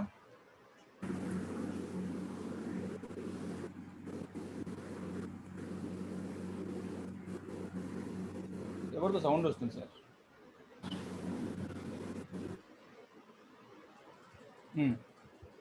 సో ఇక్కడ రాసుకో, ఈ రెండు రాసుకోండి పక్క పక్కనే. Budget deficit is equal to total expenditure minus total receipts. దీంట్లో రాసుకోండి revenue expenditure plus capital expenditure minus revenue receipts minus plus capital receipts. ఇదంతా కూడా బడ్జెట్ డెఫిసిట్. కింద ఇది రాసుకోండి fiscal deficit is equal to total expenditure minus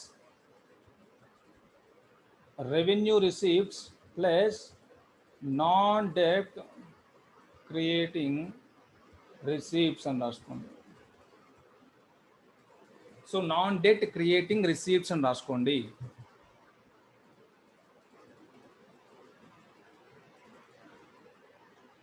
నేను మిమ్మల్ని ఈ ఈక్వేషన్ చూసి ఒక క్వశ్చన్ అడుగుతా. ఏంటి ఆ క్వశ్చన్ అంటే, anyone please tell me the difference the relation between fixed fiscal deficit and revenue deficit. Fiscal deficit and revenue deficit. ఎఫ్డికి ఆర్డికి ఎవరో ఒక రిలేషన్ చెప్పండి.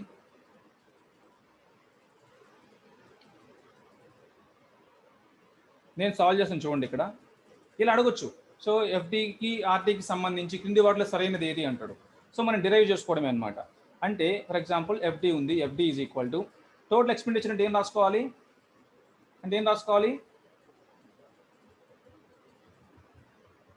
ఇంతేనా? మైనస్ ప్లస్ ఇది పెద్ద టర్మ్ తీసేసి నేను నాన్ డెప్ట్ అని రాస్తున్నాను. సింపుల్గా నాన్ డెప్ట్ అని రాస్తున్నా. సో నాన్ డెప్ట్ క్రియేటింగ్ రిసీప్ట్స్ అనమాట. ఇంతేనా? పై ఈక్వేషన్ కింద రాసుకున్న సేమ్. ఇక్కడ రెవెన్యూ ఉంది కాబట్టి ఒక దగ్గర రాసుకుంటా. So revenue expenditure algebra. So revenue expenditure ఇక్కడ మైనస్ ఉంది కదా, మైనస్ ఆర్ఆర్ని ఇక్కడ రాసుకుంటున్నా. సో ప్లస్ సిఈ ఇక్కడ ఇట్లానే ఉంది. ఈ మైనస్ ప్లస్ మైనస్ అవుతుంది కాబట్టి మైనస్ నాన్ డెప్ట్. నేను సింప్లిఫై చేస్తున్నా అంతే. What is revenue expenditure minus revenue receipts? Revenue deficit. అంతే కదా. సో రెవెన్యూ డెఫిసిట్ ఏం చెప్పుకున్నాం? రెవెన్యూ ఎక్స్పెండిచర్ ఎక్కువ ఉంటుంది దేనికంటే, రెవెన్యూ రిసీప్ట్ కంటే అని చెప్పుకున్నాం. So this is revenue deficit plus capital expenditure minus non డెప్ట్. సో ఎఫ్డికి ఆర్డికి రిలేషన్ అడిగినప్పుడు మీరు ఈ ఈక్వేషన్ చెప్పాలన్నమాట. సో ఎఫ్డి ఈజ్ ఈక్వల్ రాసుకోవాలి. FD is equal to RD plus CE minus non debt creating receipts. Non debt creating receipts.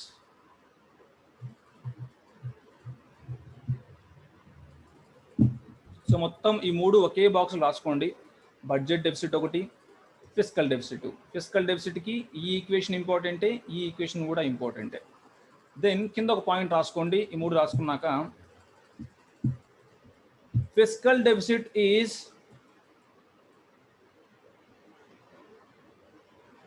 వదిలే. Fiscal deficit reveals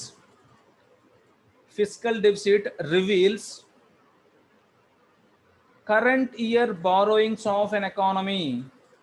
Current year borrowings of an economy are కోసలోటు అనేది ఒక ఆర్థిక వ్యవస్థ యొక్క ప్రస్తుత సంవత్సర రుణాలను తెలుపుతుంది. ప్రస్తుత సంవత్సర రుణాలను తెలుపుతుంది అని రాసుకోండి. సో కరెంట్ ఇయర్ బారోయింగ్స్ని ఏం తెలుపుతుంది అంటే మన ఫిస్కల్ డెఫిసిట్ తెలుపుతుంది. సరే, the reveals current year borrowings. అవేగా తీసేసాం ఇంతకుముందు.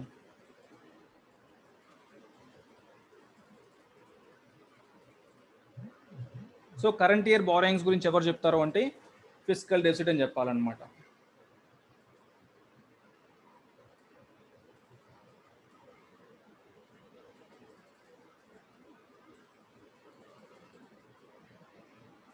నేను దీని నుంచి ఇంకో ఈక్వేషన్ తీసుకొస్తున్నా. మీకు చాలా ఇంపార్టెంట్ అండి ఈక్వేషన్స్ అన్నీ కూడా. మీకు కాన్సెప్ట్ క్లారిటీ ఉంటే చేయగలుగుతారు, అర్థం చేసుకోవాలి. So fiscal deficit is equal to total expenditure minus revenue receipts plus non డెప్ట్. ఇది ఒక ఈక్వేషన్ చెప్పుకున్నాం. ఆర్ ఇంకోటి ఏం చెప్పుకున్నాం, RD plus CE minus non డెప్ట్ క్రియేటింగ్ అని చెప్పుకున్నాం కదా. ఇప్పుడు ఇంకోటి రాస్తాం చూడండి. Fiscal deficit is equal to total expenditure minus total receipts. ఇది ఏమంటాను నేను సింపుల్గా, బడ్జెట్ డెఫిసిటేగా. Total expenditure minus total receipts ఏమంటామండి మనం, బడ్జెట్ డెఫిసిటేగా అంటాం, ఆర్ డెఫిసిట్ బడ్జెటేగా అంటాం.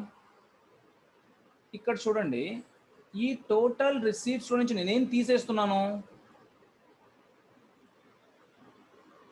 Total receipts తీసుకోవట్లే. ఎఫ్డీలో ఏం తీసేస్తున్నాను నేను ఏవైతే డెట్ క్రియేటింగ్ ఉన్నాయో వాటిని తీసేయాలి, తీసుకోకూడదు.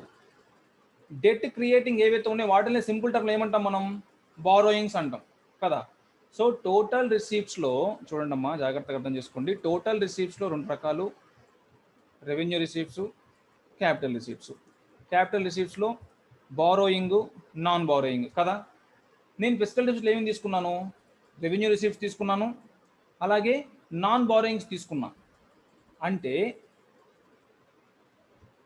Total receipts is equal to revenue receipts plus borrowings plus non borrowings.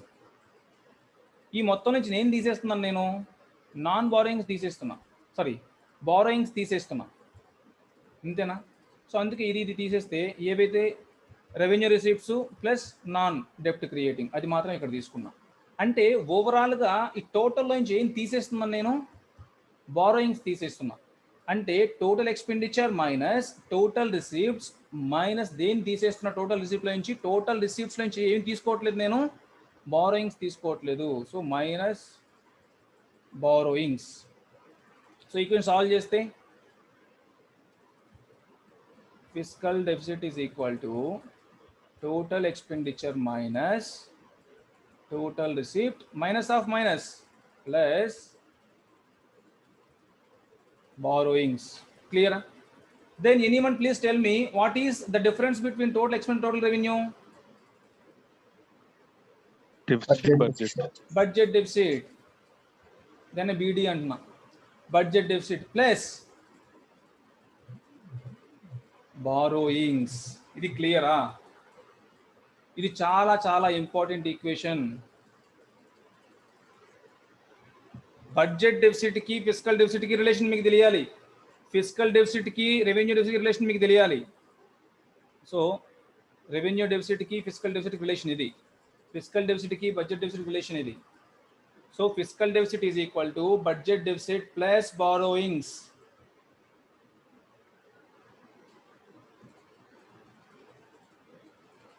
Now so FD మనకు తెలుసు. ఇప్పుడు మనకి ఏమేమి తెలుసు అంటే, నెక్స్ట్ బడ్జెట్ డెఫిసిట్ తెలుసు, ఓవరాల్ కొంత మోడిఫికేషన్ చేస్తే ఫిస్కల్ డెఫిసిట్ వచ్చింది, ఇది మనకు తెలుసు. మనకు మధ్యలో రెవెన్యూ డెఫిసిట్ కూడా తెలుసు. Then what is primary deficit? ఇది చెప్పిన తర్వాత డిఎఫ్ చెప్తాను నేను, జాగ్రత్తగా వినాలి. ప్రైమరీ డెఫిసిట్, ప్రాథమిక లోటు అంటే ఏంటి? ప్రాథమిక లోటు. ఇప్పుడు ఫిస్కల్ డెఫిసిట్ నుంచి మాట్లాడతాను నేను, ఫిస్కల్ డెఫిసిట్ నుంచి నేను డిరైవ్ చేస్తాను దాన్ని. ఫిస్కల్ డెఫిసిట్లో ఇంట్రెస్ట్ పేమెంట్స్ ఉన్నాయా లేవా?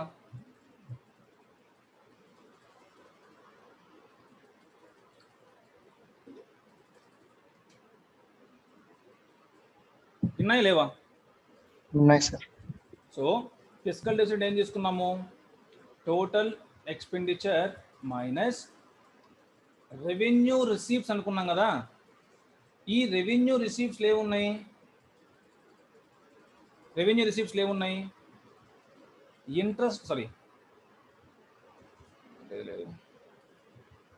ఫిస్కల్ డెఫిసిట్లో ఏమేమి ఉన్నాయంటే టోటల్ ఎక్స్పెండిచర్ మైనస్ సంథింగ్ రాసుకున్నాం, అది పక్కన పెట్టేస్తే టోటల్ ఎక్స్పెండిచర్లో ఏమేమి ఉన్నాయి అంటే రెవెన్యూ ఎక్స్పెండిచర్ ఉంది, క్యాపిటల్ ఎక్స్పెండిచర్ కూడా ఉంది. రెవెన్యూ ఎక్స్పెండిచర్లో ఏమున్నాయి? శాలరీలు, పెన్షన్లు ఇలాంటితో పాటు మేజర్ పోర్షన్ ఏముంటుందని చెప్పుకున్నాం? ఇంట్రెస్ట్ పేమెంట్స్ కూడా మేజర్ పోర్షన్ ఉంది అని చెప్పుకున్నాం మనం రెవెన్యూ ఎక్స్పెండిచర్లో. సో ఇంట్రెస్ట్ పేమెంట్స్ ఏదైతే ఉందో అది రెవెన్యూ ఎక్స్పెండిచర్. ఈ రెవెన్యూ ఎక్స్పెండిచర్ నుంచి ఈ ఇంట్రెస్ట్ పేమెంట్స్ని తీసేస్తా అనమాట. అంటే ఫిస్కల్ డెఫిసిట్లో రెవెన్యూ ఇంట్రెస్ట్ పేమెంట్స్ ఉన్నాయా లేవా? ఫిస్కల్ డెఫిసిట్లో ఇంట్రెస్ట్ పేమెంట్స్ ఉన్నాయా లేవా? ఉన్నాయి కదా. సో దీంట్లో ఉంది కాబట్టి ఇది. సో దీంట్లో నుంచి వేరే కొన్ని తీసేస్తున్నాను నేను. సో దీంట్లో రెవెన్యూ ఎక్స్పెండిచర్ ఉంది, రెవెన్యూ ఎక్స్పెండిచర్లో ఇంట్రెస్ట్ పేమెంట్స్ కూడా ఉంది. అంటే ఫిస్కల్ డెఫిసిట్లో ఇంట్రెస్ట్ పేమెంట్స్ అనేది ఉంది. మనం తీసుకున్న అప్పులు ఏదైతే ఉన్నాయో ఆ అప్పుల మీద, అది ఇంటర్నల్గా చేసిన అప్పు కావచ్చు, ఎక్స్టర్నల్గా చేసిన అప్పు కావచ్చు, ఏదైనా సరే ఆ అప్పుకు మనం వడ్డీ చెల్లిస్తున్నాం కదా, ఆ వడ్డీ అనేది ఫిస్కల్ డెఫిసిట్లో ఉంది. సో ప్రైమరీ డెఫిసిట్ అంటే ఏంటి అంటే ఈ ఫిస్కల్ డెఫిసిట్లో ఉన్నటువంటి ఈ ఇంట్రెస్ట్ పేమెంట్స్ ఏవైతే ఉన్నాయో ఆ ఇంట్రెస్ట్ పేమెంట్స్ని తీసేస్తాను అనమాట. ఇంట్రెస్ట్ పేమెంట్స్ని తీసేస్తా అంటే జనరల్ చెప్తాను చూడండి. ఫర్ ఎగ్జాంపుల్ మీకు 30,000 రూపాయలు శాలరీ, మీకు 30,000 రూపాయలు శాలరీ. ఈ 30,000 మీకు ఖర్చు ఎంత ఉంది అంటే ఆ మంత్లో 40,000 రూపాయలు ఉంది ఖర్చు. మీకు డెఫిసిట్ ఎంత? 10,000. ఈ 10,000 నేను ఫిస్కల్ డెఫిసిట్ అని చెప్తా. మీకు వచ్చే ఆదాయం 30,000, మీకు అయ్యే ఖర్చు ఎంత అంటే 40,000. మీకు ఎంతో డెఫిసిట్ ఉంది? 10,000 డెఫిసిట్ ఉంది. మీరు 40,000లో ఏం చేస్తున్నారు అంటే ఈ ఎక్స్పెండిచర్లో మీరు చేసిన అప్పులకి అరౌండ్ ఒక 8,000 రూపాయలు వడ్డీలు కడతా ఉన్నారు. దాంతో కలుపుకొని 40,000 అయింది మీకు. ఇప్పుడు ఆ వడ్డీ ఆపేద్దాం ప్రస్తుతానికి. ఆ వడ్డీ లేకుండా నాకు ఎంత ఎక్కువ పడుతుంది చెప్పు అని చెప్తున్నాను అనమాట. అంటే వడ్డీ లేకుండా నాకు ఎంత ఎక్స్ట్రా అవుతుంది అనే పరంగా తీసుకుని ఎంత ఎక్స్ట్రా అవుతుంది వడ్డీ లేకుండా? 2,000. అంతే కదా. సో 10,000 రూపాయలు ఎక్కువ అవుతుంది. ఈ 10,000లో ఏముంది? 8,000 రూపాయలు వడ్డీ ఉంది. ఆ వడ్డీని పక్కన పెట్టేస్తా, ఇంకా మిగిలింది ఎంత? 2,000. సో వాడికి నేను చెప్తానులే, ఫోన్ చేసి వడ్డీ నెక్స్ట్ మంత్ కడతానని చెప్తాను. సో ఈ మంత్ 8,000 కట్టాల్సిన అవసరం లేదు. సో నాకు ఇంకెంత ఉంటే సరిపోద్ది? నాకు వచ్చే 30,000తో పాటు ఇంకో 2,000 రూపాయలు ఉంటే సరిపోద్ది నాకు ఆ మంత్కి. ఎందుకు? ఇంట్రెస్ట్ పేమెంట్స్ నెక్స్ట్ మంత్ కడతా అని చెప్తాలే అని చెప్తున్నాను అనమాట. సో ఇక్కడ ఈ కాన్సెప్ట్ పరంగా మాట్లాడినప్పుడు ఈ 10,000 రూపాయలు ఏదైతే ఉందో ఈ 10,000 అనేది ఫిస్కల్ డెఫిసిట్, కోసలోటు. ఈ 2,000 రూపాయలు ఏదైతే ఉందో ఎట్లా వచ్చింది? ఈ 10,000లో నుంచి 8,000 తీసేసా. అంటే ఫిస్కల్ డెఫిసిట్ నుంచి దేన్ని తీసేసాను నేను? గవర్నమెంట్ పే చేయాల్సిన వడ్డీలు ఏవైతే ఉన్నాయో దాన్ని తీసేసాను అనమాట. తీసేస్తే వచ్చిన అమౌంట్ ఏదైతే ఉందో దాన్నే ప్రైమరీ డెఫిసిట్ అంటాను, అదే 2,000. సో ఇప్పుడు చెప్పిన ఎగ్జాంపుల్ ప్రకారము 2,000 ఏమో ప్రైమరీ డెఫిసిట్, 10,000 ఏమో ఫిస్కల్ డెఫిసిట్, 8,000 ఏమో ఇంట్రెస్ట్ పేమెంట్స్. క్లియరా? సో ప్రాథమిక లోటు మీకు బడ్జెట్ డెఫిసిట్ నుంచి ఫిస్కల్ డెఫిసిట్, ఫిస్కల్ డెఫిసిట్ నుంచి ఏమొచ్చింది అంటే ప్రైమరీ డెఫిసిట్. ఫిస్కల్ డెఫిసిట్లో నుంచి ఇంట్రెస్ట్ పేమెంట్స్ని తీసేస్తే ఆటోమేటిక్గా మీకు ఏమొస్తుంది? ప్రైమరీ డెఫిసిట్ వస్తుంది. అది ఇక్కడ ప్రాథమిక లోటు అని చెప్తాం అన్నమాట. చాలా ఇంపార్టెంట్ అండి ఇవి, జాగ్రత్త గుర్తుపెట్టుకోవాలి. నేరుగా అడిగేస్తారు వీటిలో. And effective revenue deficit ERD. Effective revenue deficit ERD పేరులోనే ఉంది రెవెన్యూ డెఫిసిట్కి సంబంధించింది ఎఫెక్టివ్ అని. అంటే ఏంటి? రెవెన్యూ డెఫిసిట్కి ఏదో ఒక ఆల్టరేషన్ చేస్తే వచ్చేదే ఈఆర్డి అని మీనింగ్ అనమాట. సో రెవెన్యూ డెఫిసిట్కి ఏదో ఒక ఆల్టరేషన్ చేస్తే వచ్చేది ఈఆర్డి కదా. So ERD is equal to revenue డెఫిసిట్కి ఏదో ఒక ఆల్టరేషన్ చేయాలి. ఏం ఆల్టరేషన్ చేయాలి అంటే ఈ రెవెన్యూ డెఫిసిట్ అంటే ఏంటండి? Revenue expenditure minus revenue receipts ఏనా? ఎనీవన్ టెల్ మీ, వేరే స్టేట్స్కి కానీ వేరే దేశాలకు కానీ ఇచ్చే గ్రాంట్లు దేంట్లో ఉన్నాయి? రెవెన్యూ ఎక్స్పెండిచర్ కదా. సో నేనేమంటానంటే ఇప్పుడు రెవెన్యూ డెఫిసిట్లో గ్రాంట్స్ అనేది ఉంది అని చెప్తున్నా, అవునా కాదా? రెవెన్యూ డెఫిసిట్లో గ్రాంట్స్ అమౌంట్ ఉంది అని చెప్తా, అవునా కాదా? సార్ ఉంది కదా. సో రెవెన్యూ డెఫిసిట్ అంటేనే revenue expenditure minus revenue receipts, అంటే దీంట్లోనే కదా రెవెన్యూ ఎక్స్పెండిచర్లోనే గ్రాంట్స్ ఉన్నాయి కాబట్టి ఆటోమేటిక్గా రెవెన్యూ డెఫిసిట్లో కూడా గ్రాంట్స్ ఉన్నాయి. ఈ రెవెన్యూ డెఫిసిట్లో నుంచి ఈ గ్రాంట్స్ని తీసేసామనుకోండి, అంటే ఏంటి, ప్రతి సంవత్సరము రాష్ట్రాలకు కేంద్ర ప్రభుత్వము 10,000 కోట్లు ఇస్తుంది అనుకుందాం.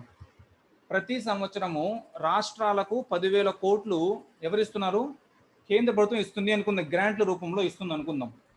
ఈ ఒక్క సంవత్సరం గ్రాంట్లు ఇవ్వడం ఆపేద్దాము, ఎందుకంటే కోవిడ్ సిచ్యువేషన్ వల్ల ప్రభుత్వం సెంట్రల్ గవర్నమెంట్ దగ్గర పైసలు లేవు. సో ఈ టైంలో మనం గ్రాంట్లు ప్రతి సంవత్సరం ఆనవాయితీగా ఇస్తున్న 10,000 కోట్లు ఏవైతే ఉన్నాయో ఈ సంవత్సరం ఆపేద్దాం అనుకుంటున్నా. సో నా డెఫిసిట్ ఎంత ఉంది అంటే ఒక 50,000 కోట్లు ఉంది. ఇప్పుడు గవర్నమెంట్ సెంట్రల్ గవర్నమెంట్ డెఫిసిట్ ఎంత ఉంది, 50,000 కోట్లు ఉంది. 50,000 కోట్లు ఎందుకు ఉంది, స్టేట్ గవర్నమెంట్స్ 10,000 కోట్లు కూడా ఇవ్వాలి కాబట్టి 50,000 కోట్లకు చూపిస్తున్నా. ఈ సంవత్సరం ఈ 10,000 కోట్లు ఇవ్వట్లేదు అనుకుందాం, అంటే అప్పుడు నా డెఫిసిట్ ఎంత ఉంటుంది, 40,000. అంతేగా 40,000 కోట్లేగా ఉంటుంది. ఈ 40,000 కోట్లే ఎఫెక్టివ్ రెవెన్యూ డెఫిసిట్ అనమాట. సో రెవెన్యూ డెఫిసిట్లో గ్రాంట్లు ఉన్నాయి, ఆ గ్రాంట్స్ని తీసేస్తే రెవెన్యూ డెఫిసిట్ నుంచి గ్రాంట్స్ని తీసేస్తే వచ్చే వాల్యూనే ఎఫెక్టివ్ రెవెన్యూ డెఫిసిట్ అని చెప్తాం అనమాట. So revenue deficit minus grants given by the central government is known as effective revenue deficit. క్లియరా? So this is effective revenue deficit. So you know surplus budget, deficit budget, balanced budget, revenue deficit, fiscal deficit, primary deficit, effective revenue deficit. Okay? మీకు already చెప్పాను నేను, debt servicing అంటే ఏంటండి, NPS టాపిక్లో చెప్పాను దీని గురించి నేను. What is debt servicing? Twin balance sheet అని ప్రాబ్లం చెప్పినప్పుడు, ట్విన్ బ్యాలెన్స్ షీట్ టీబీఎస్ గురించి చెప్పినప్పుడు మీకు ఈ డెట్ సర్వీసింగ్ చెప్పాను. ఏంటది, ఒక కార్పొరేట్ కంపెనీ ఉంది, కార్పొరేట్ కంపెనీ యొక్క బ్యాలెన్స్ షీట్లో అది తీసుకున్న లోను లయబిలిటీ కింద చూపించాలి, ఇప్పుడు పే చేయాలి కాబట్టి. సో అసెట్స్ లయబిలిటీస్లో వాడు తీసుకున్న లోన్ అనేది లయబిలిటీ కింద చూపించాలి. ఇప్పుడు అతను 100 కోట్లు లయబిలిటీ అప్పు తీసుకున్నప్పుడు ఈ 100 కోట్లని ఉపయోగించి తను ఏం చేయాలి, 100 కోట్లను ఉపయోగించి తన బిజినెస్ చేసి దాన్ని 110 కోట్లు 120 కోట్లు చేసుకోవడం ద్వారానో లేకుంటే దీన్ని డెవలప్ చేయడం ద్వారానో తను ఏం చేయాలి, ఆ 100 కోట్లను చెల్లించాలి, దాంతోపాటు దాని మీద వడ్డీని కూడా చెల్లించాలి. సో ఏదన్నా అంటే ఇక్కడ డెట్ కదా, ఇది 100 కోట్లు అనేది ఏంటి, ఆ కంపెనీ యొక్క డెట్, ఆ కంపెనీ యొక్క రుణం. ఈ రుణాన్ని చెల్లించడం కోసంగా తను ఏం చేయాలని చెప్పేది డెట్ సర్వీసింగ్ అనమాట. సో డెట్ సర్వీసింగ్ ఏంటి అంటే తన రుణం ఏదైతే ఉందో ఆ రుణ భారాన్ని తగ్గించుకోవడము, రుణ భారాన్ని తగ్గించుకోవడాన్ని ఏమంటాను నేను, డెట్ సర్వీసింగ్ అంటాను. ఓకే, ఇది టెక్నికల్గా. నార్మల్ భాషలో గవర్నమెంట్ పరంగా డెట్ సర్వీసింగ్ ఏంటి అంటే, ఫర్ ఎగ్జాంపుల్ ఈ సంవత్సరానికి 2020-21 ఎండింగ్కి మొత్తం మన ప్రభుత్వానికి 1,00,000 కోట్ల అప్పు ఉంది అనుకుందాం, 1,00,000 కోట్ల అప్పు ఉంది. ఈ సంవత్సరం గవర్నమెంట్ డిసైడ్ అవుతుంది అనమాట, ఎంత, దాదాపు 32,000 కోట్లు 32 లక్షల కోట్ల బడ్జెట్ సంథింగ్ ఏదో ఉంటుంది మనది. సో అన్ని లక్షల కోట్ల బడ్జెట్లో గవర్నమెంట్ ఏం డిసైడ్ చేసింది అంటే ఒక 50,000 కోట్లని డెట్ సర్వీసింగ్ ఉపయోగిద్దామని చెప్తుంది. ఒక 50,000 కోట్లని డెట్ సర్వీసింగ్ యూజ్ చేద్దాం అంటుంది అనుకోండి గవర్నమెంట్. అంటే మీనింగ్ ఏంటి, ఈ 1,00,000 కోట్లలో ఒక 50,000 కోట్లు తిరిగి చెల్లించేద్దాము అని అర్థం అనమాట. సో డెట్ సర్వీసింగ్ ఏంటి అంటే డెట్ని తగ్గించుకుందాము. అప్పుడు ఓవరాల్గా ఆఫ్టర్ డెట్ సర్వీసింగ్ ఎంత ఉంది, ఇంకా డెట్ 50,000 కోట్లు ఉంటుంది అనమాట. సో అప్పు భారాన్ని తగ్గించుకోవడాన్ని మనం ఏమంటామంటే టెక్నికల్గా డెట్ సర్వీసింగ్ అంటాము. ఈ డెట్ సర్వీసింగ్కి బడ్జెట్ అలొకేషన్ ఉంటుంది అనమాట, ఆ నంబర్ ఇంపార్టెంట్ మనకి. ఓకే, ఎందుకంటే మనం అప్పు తగ్గించుకోకపోతే అప్పు మీద కట్టే వడ్డీ అనేది పెరిగిపోతూ ఉంటుంది. ఎప్పుడైతే అప్పు మీద కట్టే వడ్డీ పెరుగుతూ ఉందో అప్పు మీద కట్టే వడ్డీ దేంట్లో భాగం అండి, ఏ ఎక్స్పెండిచర్లో భాగం, అప్పు మీద కట్టే వడ్డీ రెవెన్యూ ఎక్స్పెండిచర్ కదా. Revenue revenue receipts is more than revenue expenditure, దీన్ని ఏమన్నాం, రెవెన్యూ డెఫిసిట్ అన్నాం. ఈ రెవెన్యూ డెఫిసిట్ అనేది పెరిగిపోతూ ఉంటుంది. ఎందుకు, మీకు రెవెన్యూ ఎక్స్పెండిచర్ పెరిగిపోతూ ఉంది, సారీ ఉల్టా కదా. సో రెవెన్యూ ఎక్స్పెండిచర్ ఎక్కువ ఉంటుంది, రెవెన్యూ ఎక్స్పెండిచర్ పెరిగిపోతూ ఉంటుంది. ఎందుకు, ప్రతి సంవత్సరం మీకు అప్పు భారం పెరిగిపోతూ ఉంటుంది, వడ్డీ పెరిగిపోతూ ఉంటుంది సర్వీసింగ్ చేయకపోతే. సో దీన్నే మీకు ఒక టర్మ్ ఒకటి వస్తుంది అనమాట, డెట్ ట్రాప్ అని చెప్తాను.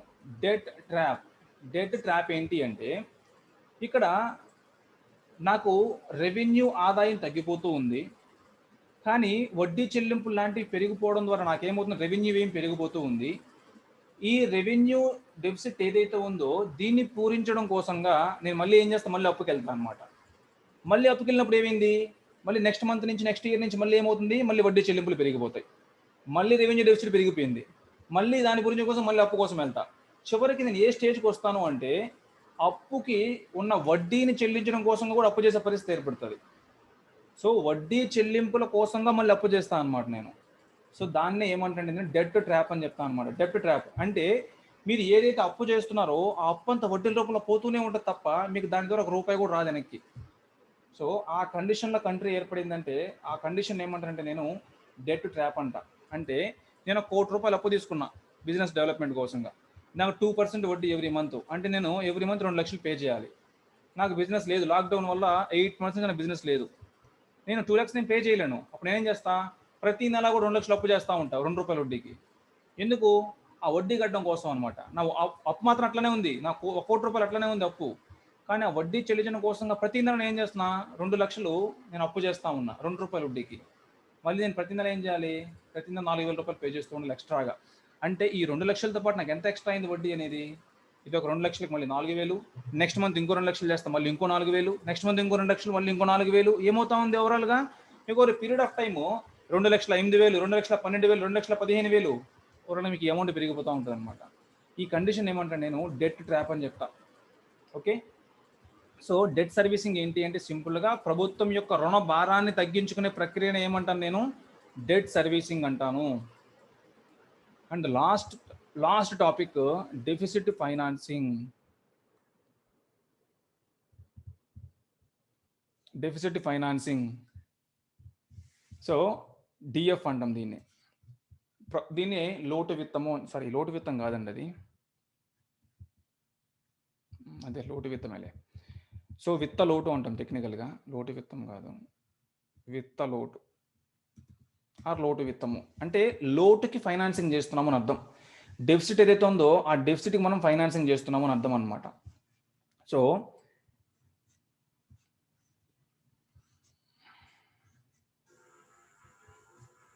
ఇక్కడ ఈ లెఫ్ట్ సైడ్ బాక్స్ ఏదైతే ఉందో ఇదంతా కూడా మనకు వచ్చే రిసీప్ట్స్, మనకి రైట్ సైడ్ ఉన్నదంతా కూడా పేమెంట్స్ అనుకుందాం ఆర్ ఎక్స్పెండిచర్ అనుకుందాం.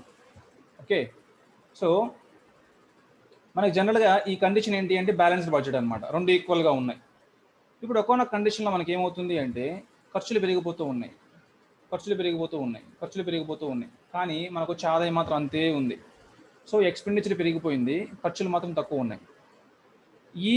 ఈ ఏదైతే ఇది ఉందో, ఈ గ్యాప్ ఏదైతే ఉందో అంటే ఏంటి, ఈ మొత్తం ఎంత అంటే 200 కోట్లు ఖర్చు. ఇక్కడ ఎంత ఉంది అంటే ఒక 120 కోట్లు ఉంది ఇక్కడ మనకు వచ్చిన ఆదాయం. మిగతా 80 కోట్లు ఏదైతే ఉందో ఆ 80 కోట్లు లేదు మన దగ్గర. ఇప్పుడు ఈ 80 కోట్లు ఇప్పుడు నేను పూరించాలి, గవర్నమెంట్ పూరించాలి. గవర్నమెంట్ ఏ విధంగా పూరిస్తుంది అని చెప్పే ప్రాసెసే డెఫిసిట్ ఫైనాన్సింగ్. అంటే మీకు లోటు ఎంత, ఇప్పుడు 80 కోట్ల లోటు.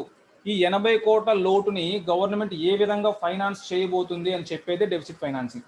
ఏ విధంగా చేస్తుంది అంటే, సో డెఫిసిట్ ఫైనాన్సింగ్ ఏ విధంగా చేస్తుందంటే ఫస్ట్ వన్ ఏంటి అంటే పబ్లిక్ డెట్ అనమాట.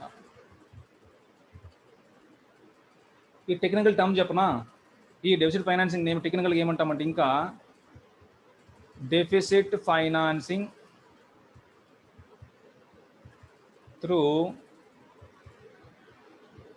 డెట్ క్రియేటింగ్ రిసీవ్స్ అంటాం అనమాట టెక్నికల్గా. అంటే ఏంటి, మీకు 80 కోట్లు కావాలి, ఈ 80 కోట్లు కావాలంటే ఏం చేస్తున్నారు మీరు, 75 కోట్లు అప్పు చేస్తున్నారు అనమాట. 75 కోట్లు అప్పు అంటే ఏంటి, రుణం తెచ్చుకుంటున్నారు, పబ్లిక్ డెట్ కింద తెచ్చుకుంటున్నారు, అంటే డెట్ క్రియేట్ చేస్తున్నాయి అవి. సో ఈ 80 కోట్ల లోటుని మీరు ఏం చేస్తున్నారు, ఫైనాన్స్ చేస్తున్నారు. దేంతో ఫైనాన్స్ చేస్తున్నారు, డెట్ క్రియేటింగ్ రిసీప్ట్స్తో ఫైనాన్స్ చేస్తున్నారు అని మీనింగ్ అనమాట. సో ఇంకో మెథడ్ ఏముంది, ఒకటి అప్పు చేయొచ్చు, ఇంకో మెథడ్ ఏముంది,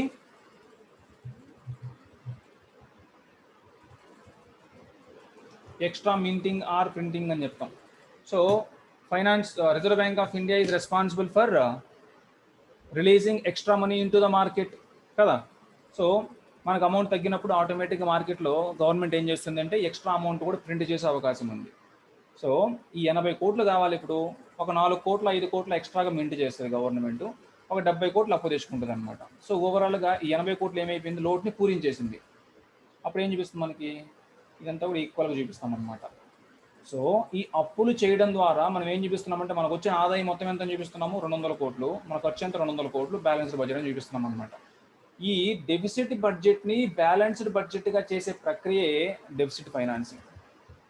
ఈ బడ్జెట్ డెఫిసిట్ ఏదైతే ఉందో 80 కోట్లని అది పూరించడం ద్వారా ఏదో ఒక మీన్స్ ఆఫ్ మెషర్స్ ద్వారా అల్టిమేట్గా ఏం చేస్తుంది, ఈ ఎక్స్పెండిచర్కి ఈక్వల్ చేస్తున్నాను. ఈ ఎక్స్పెండిచర్కి ఈక్వల్ చేసే మెథడ్ ఏదైతే ఉందో దాన్ని ఏమంటాను నేను, డెఫిసిట్ ఫైనాన్సింగ్ అంటాను. దాన్ని విత్త లోటు ఆర్ లోటు విత్తము అంటాను. అంటే లోటుని పూరిస్తున్నాను విత్తము ద్వారా. విత్తం అంటే ఫైనాన్స్ అనమాట. Okay, so that is deficit financing. ఇది మీకు బేసిక్ టర్మ్స్ అండి. ఇది ఇంకా మీకు బడ్జెట్ చదివితే మీకు ఈ టర్మ్స్ కంపల్సరీ కనిపిస్తాయి అన్నమాట. డెఫిసిట్ ఫైనాన్సింగ్ అనేది, డెబ్ట్ సర్వీసింగ్ అంటే ఏంటి, అలాగే ఎఫ్ఆర్బిఎం యాక్ట్ అంటే ఏంటి, అవన్నీ కూడా మీకు కనిపిస్తాయి. నేను ఎఫ్ఆర్బిఎం యాక్ట్ చెప్పాలంటే మీకు మళ్ళీ ఫైనాన్స్ కమిషన్ చెప్పాలి, అందుకే ఇది నేను రేపు చెప్తాను. సో ఎఫ్ఆర్బిఎం యాక్ట్ గురించి, ఫైనాన్స్ కమిషన్ గురించి నెక్స్ట్ క్లాస్లో చెప్పుకుందాం. సో ఓవరాల్గా ఇక్కడ ఏవైతే మీకు కనిపిస్తున్నాయో ఈ టర్మ్స్ అన్నీ కూడా బడ్జెట్లో మీకు మోస్ట్ ఇంపార్టెంట్ టర్మ్స్ అన్నమాట. సో కంపల్సరీ మీరు ఇవన్నీ కూడా నేర్చుకోవాలి. మీకు ఇప్పుడు నేను చెప్పింది ఏదైతే ఉందో ఈ ఎఫ్డి నుంచి ఏదైతే మనం పీడీ వరకు చెప్పుకున్నామో, సో ఆ రిలేషన్స్ ఏవైతే ఈక్వేషన్స్ రాసామో ఆ ఈక్వేషన్స్ అనేవి మాత్రం మీకు చాలా అంటే చాలా ఇంపార్టెంట్. సో మీరు అన్నీ కూడా ప్రాక్టీస్ చేయాలి. 1-2 సార్లు డౌట్ నుంచి అడగొచ్చు నన్ను. Sir physical